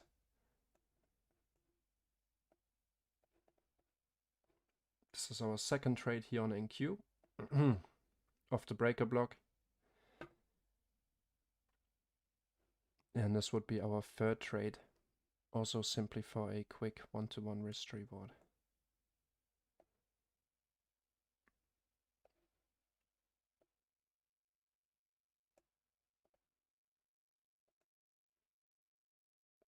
This would be the paper trade on EU.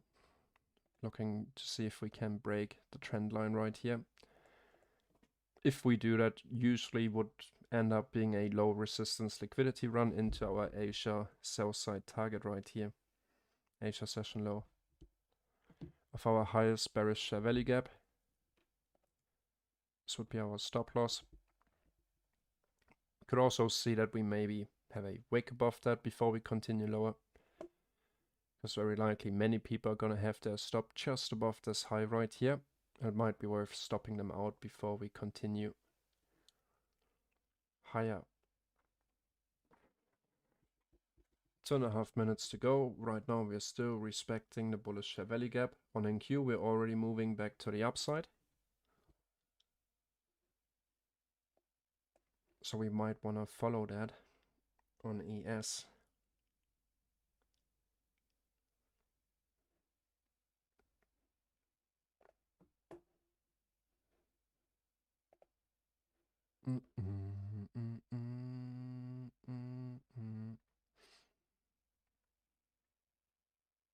I have a, sorry Rick, I didn't see that message.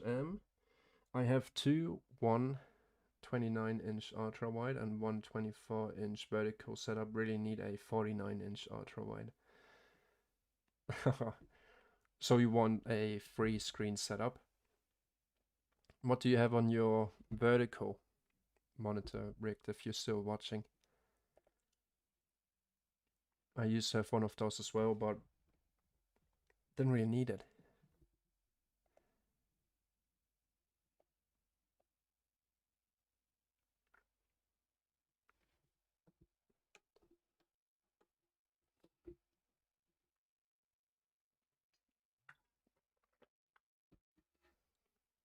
Slight divergence. We can see the current 5-minute candle, still a down closing candle on ES. Up closing candle at this point in time, of course, on NQ. Let's see.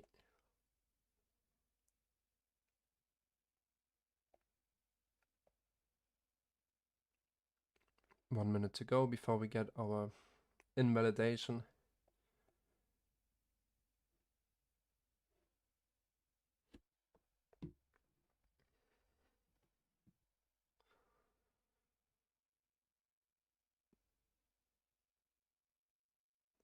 And if we fail to hold this bullish fair value gap paired with the midnight level, we could really try to short this into short-term lows right here for a little retracement.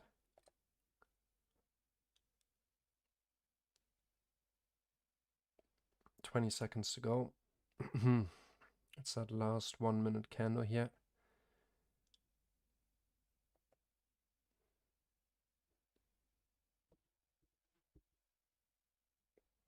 It's 7, 6, 5, 4, 3, 2, 1. Alright, this time we close below the consequent encouragement, but we're still good. We're still holding this bullish share value gap, so let's give it some more time. Also still holding the bullish share value gap on NQ. NQ is looking much stronger than ES is right now, but that's just the way it is.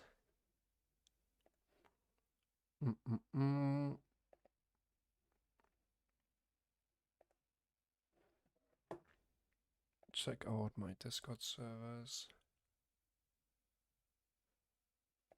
for any updates. Time swap, what are you up to?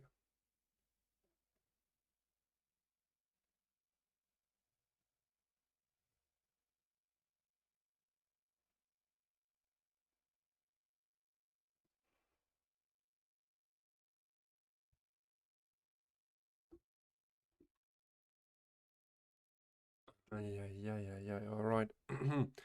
So let's see that we get going with this live stream and finally hit our take profit targets, because I have some airdrop tasks to do. I will share it in the crypto airdrop channel. Pre-mining actually. Let's see what Hold Station is up to.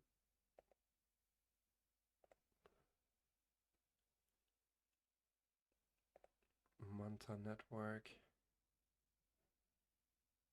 Yeah, screw that. Focus on time swap afterwards. I would love top 20 in the leaderboard.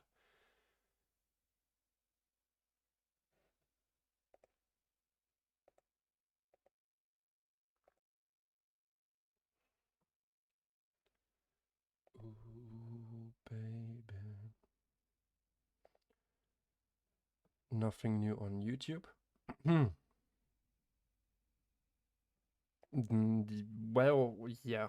If you have 1 Ethereum or 0.5 Ethereum laying around somewhere, I think it's definitely worth the trouble. All you do is, in the end of the day, use a DeFi project.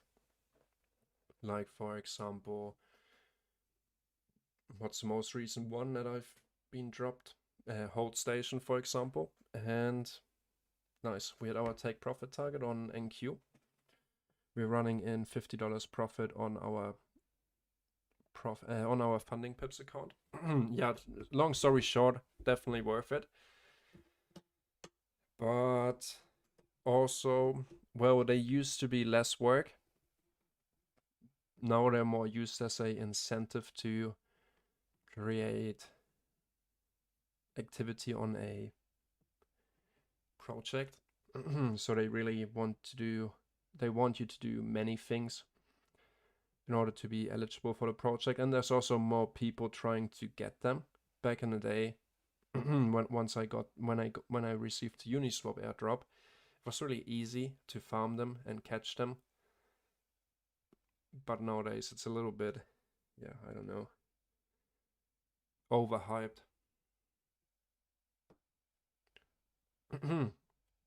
If you only have one, I would say no, just keep it wherever you think it's safe.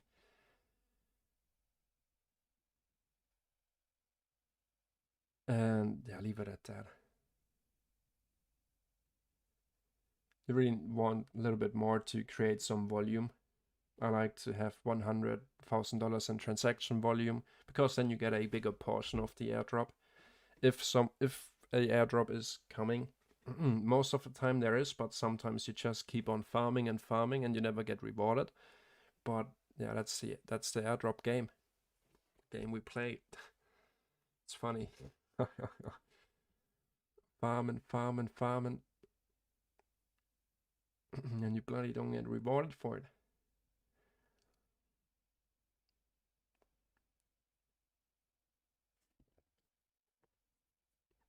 But yeah, it's worth it in my eyes. Maybe, well, also because I started farming for maybe even 5 years ago. All up, I I didn't didn't recall everything, but I'm pretty sure I made at least 100 grand just based on airdrops. Yeah, you would just have to do many transactions in order to. So 0.eth ETH right now is $1,000. You would just, all you would have to do is 100 transactions and you would already end up at $100,000 volume. But it's much easier to have like 1 or 2 of 10 ETH. Well, easier said than done to make more volume. All right, right now we're looking at SMT divergence. NQ hit our profit target. EU is respecting our highest bearish fair value gap. Let's see, this would be a inversion fair value gap paired with our old bullish fair value gap. Where's NQ sitting at? Went above the 830 level, kept holding our bullish fair value gap perfectly. So yeah, NQ is done. Took the long off the breaker block into buy side. $1,000 on that one. We're still in our long. Our second long here on ES. Target 5 points. You can go to the 1 minute time frame and see what that looks like. We have equal high buy side. Still hasn't been cleared. Our take profit target. Well, we can follow it on the 1 minute because really what we want to see is this bullish fair value gap to hold support. If we don't see that, we might just end up with SMT divergence and start taking out short-term lows. ES being simply too weak to continue higher. The takeout equal high buy side at this point in time.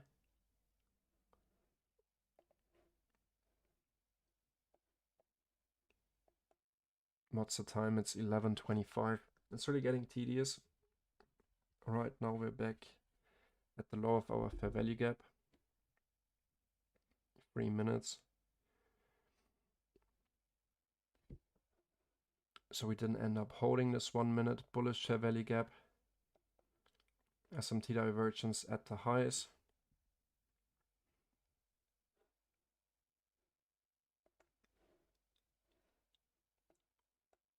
But because we entered based on a 5 minute fair value gap, we're going to use that one as invalidation for our setup. Once we see the close below.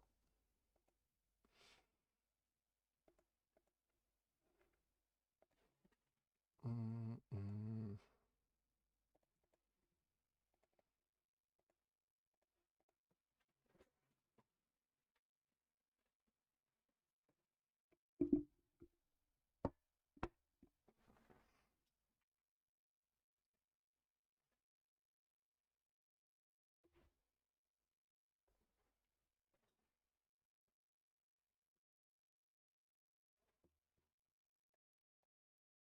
2 minutes to go here on the 5 minute time frame. I would prefer a close inside or ideally above this inversion fair value gap, if I could ask for it. After closing above it, a close below paired with the SMT divergence really wouldn't be ideal.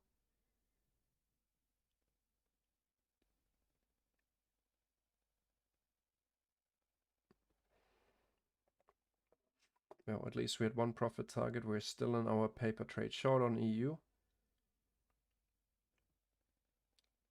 Still in our long trade on ES. And let's wait for invalidation. 1 more minute to go. It's usually that last minute of the 5 minute candle is usually the telling one because it's deciding the close.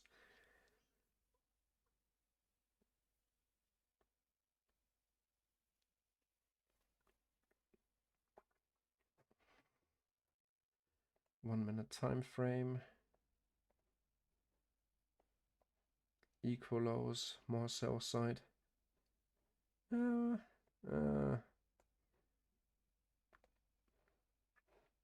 30 seconds to go.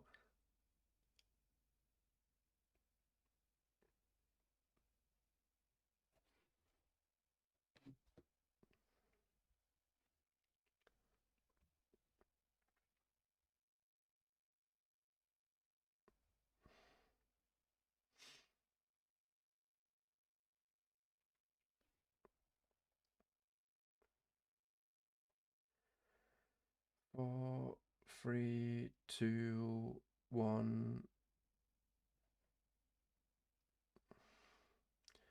I think I'm gonna leave it at that. And you guys know where my safety stop loss is. My invalidation of this long setup would be the close below 4680 and below the midnight level. Just one tick away from each other. Now it's basically the same price. 4679.75 would be the midnight level, and the low of the fair value gap would be coming in at 4680. I'm just looking for a scalp for 5 points.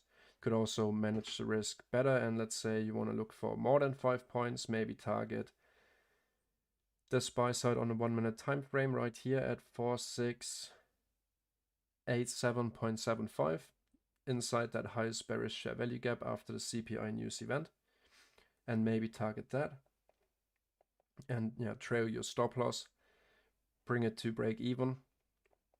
But as long as we don't close below this bullish share value gap, the long is still in play in my opinion. Let's take a look at NQ. NQ also went back inside of this bullish share value gap. Not ideal, but at least we had our profit target on NQ. So far, no reason to exit our long here on ES. So we're just gonna keep holding on to that trade. And EU is still playing around, not really nice. Let's see if we have any questions on YouTube.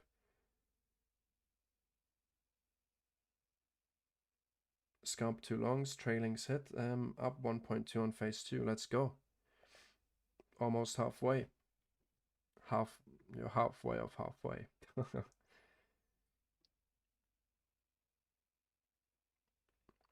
I'm up 2.5% on my phase 1.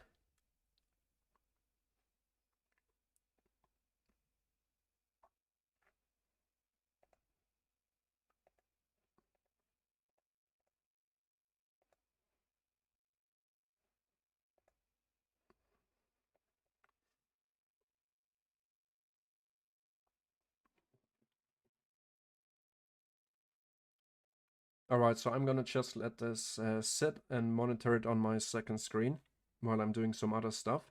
But I'm gonna end the live stream right here. So guys, thanks very much for joining today's live stream. If you want to support the free YouTube live streams, well, either consider joining our VIP membership or our live stream membership, and you can watch a non-delayed stream right here on our Discord. Or yeah, simply support the stream by using the affiliate links in the description below. For example, for funding pips. There's a link for it right here. Or if you prefer to trade futures, Take Profit Trader would be my prop firm of choice. And if you really want to, yeah, right now Apex doesn't have a 90% discount. They might have one next month again during January. They usually have very, yeah, high discounts. There's also a link for that in here. So yeah, guys, thanks very much for joining in. Didn't see it tap a nice for our fair value gap. Would have passed today on NQ, didn't see.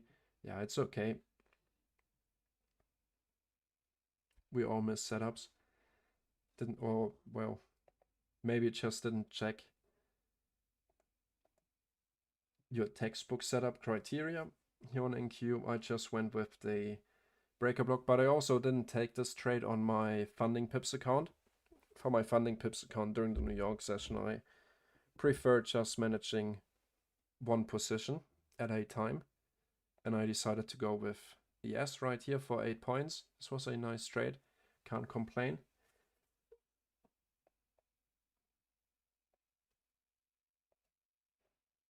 So yeah, that entire statement that I would have passed if, just try to get it out of your system almost. Like, there's no point in even thinking about that, wasting a single thought about, oh yeah, I would have passed if I would have sold at 4696.25 and my take profit target right here at 4662. Yeah, that would have been a 5-to-1 risk to reward trade, and I would have passed.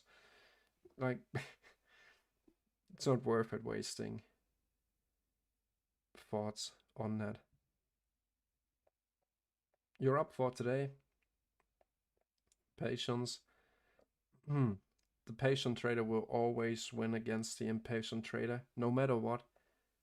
Always, because impatience to win will guarantee failure.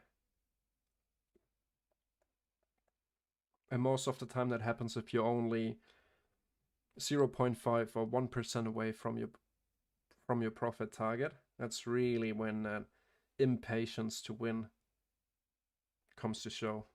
Like, I can't pass today. Like, oh, I've been working at this for so long, I can pass it today.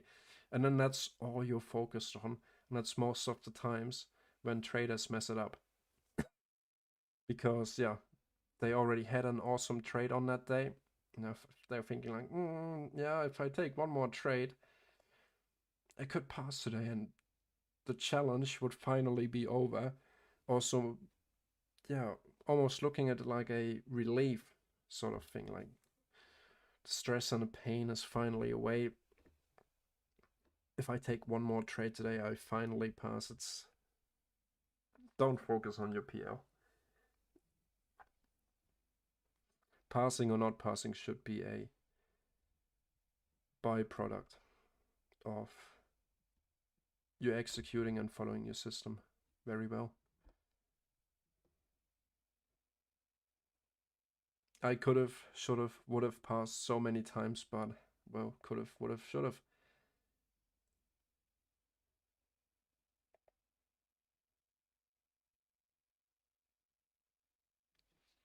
No worries, you're very welcome. So, thanks for joining in today, everyone, and thanks for liking the stream. That really helps it. Yeah, helps putting it out there. Maybe a few more traders find value in the streams, and we get more action here in the chat. So, yeah.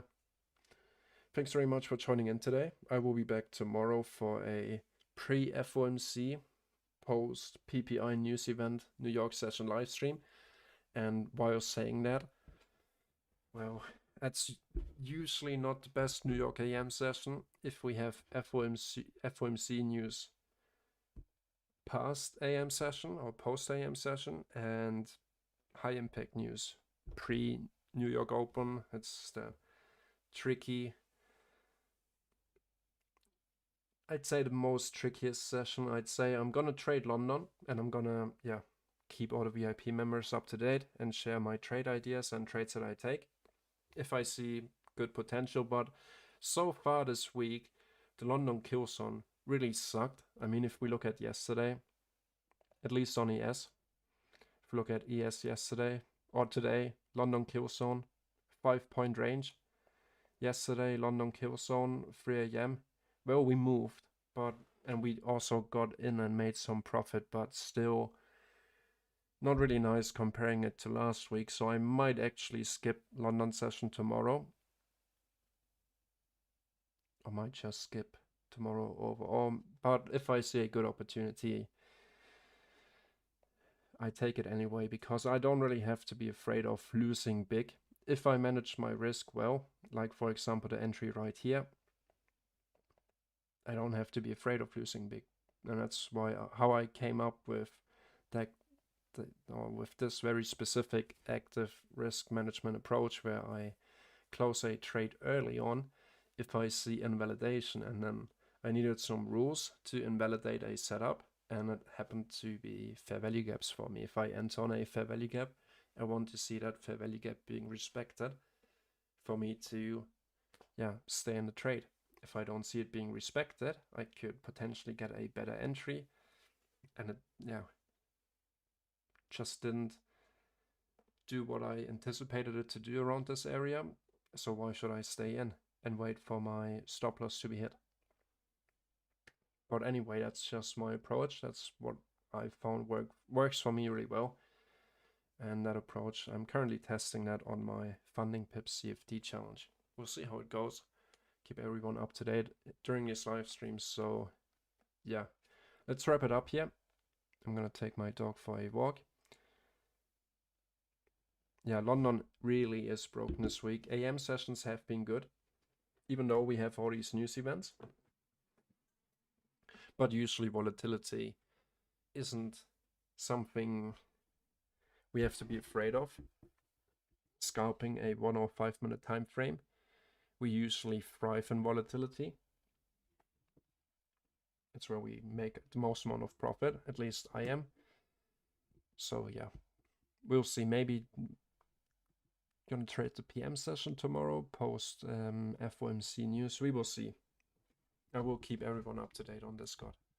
Alright guys, thanks for joining in, and I will be back tomorrow. Take care and enjoy the rest of your day. Bye.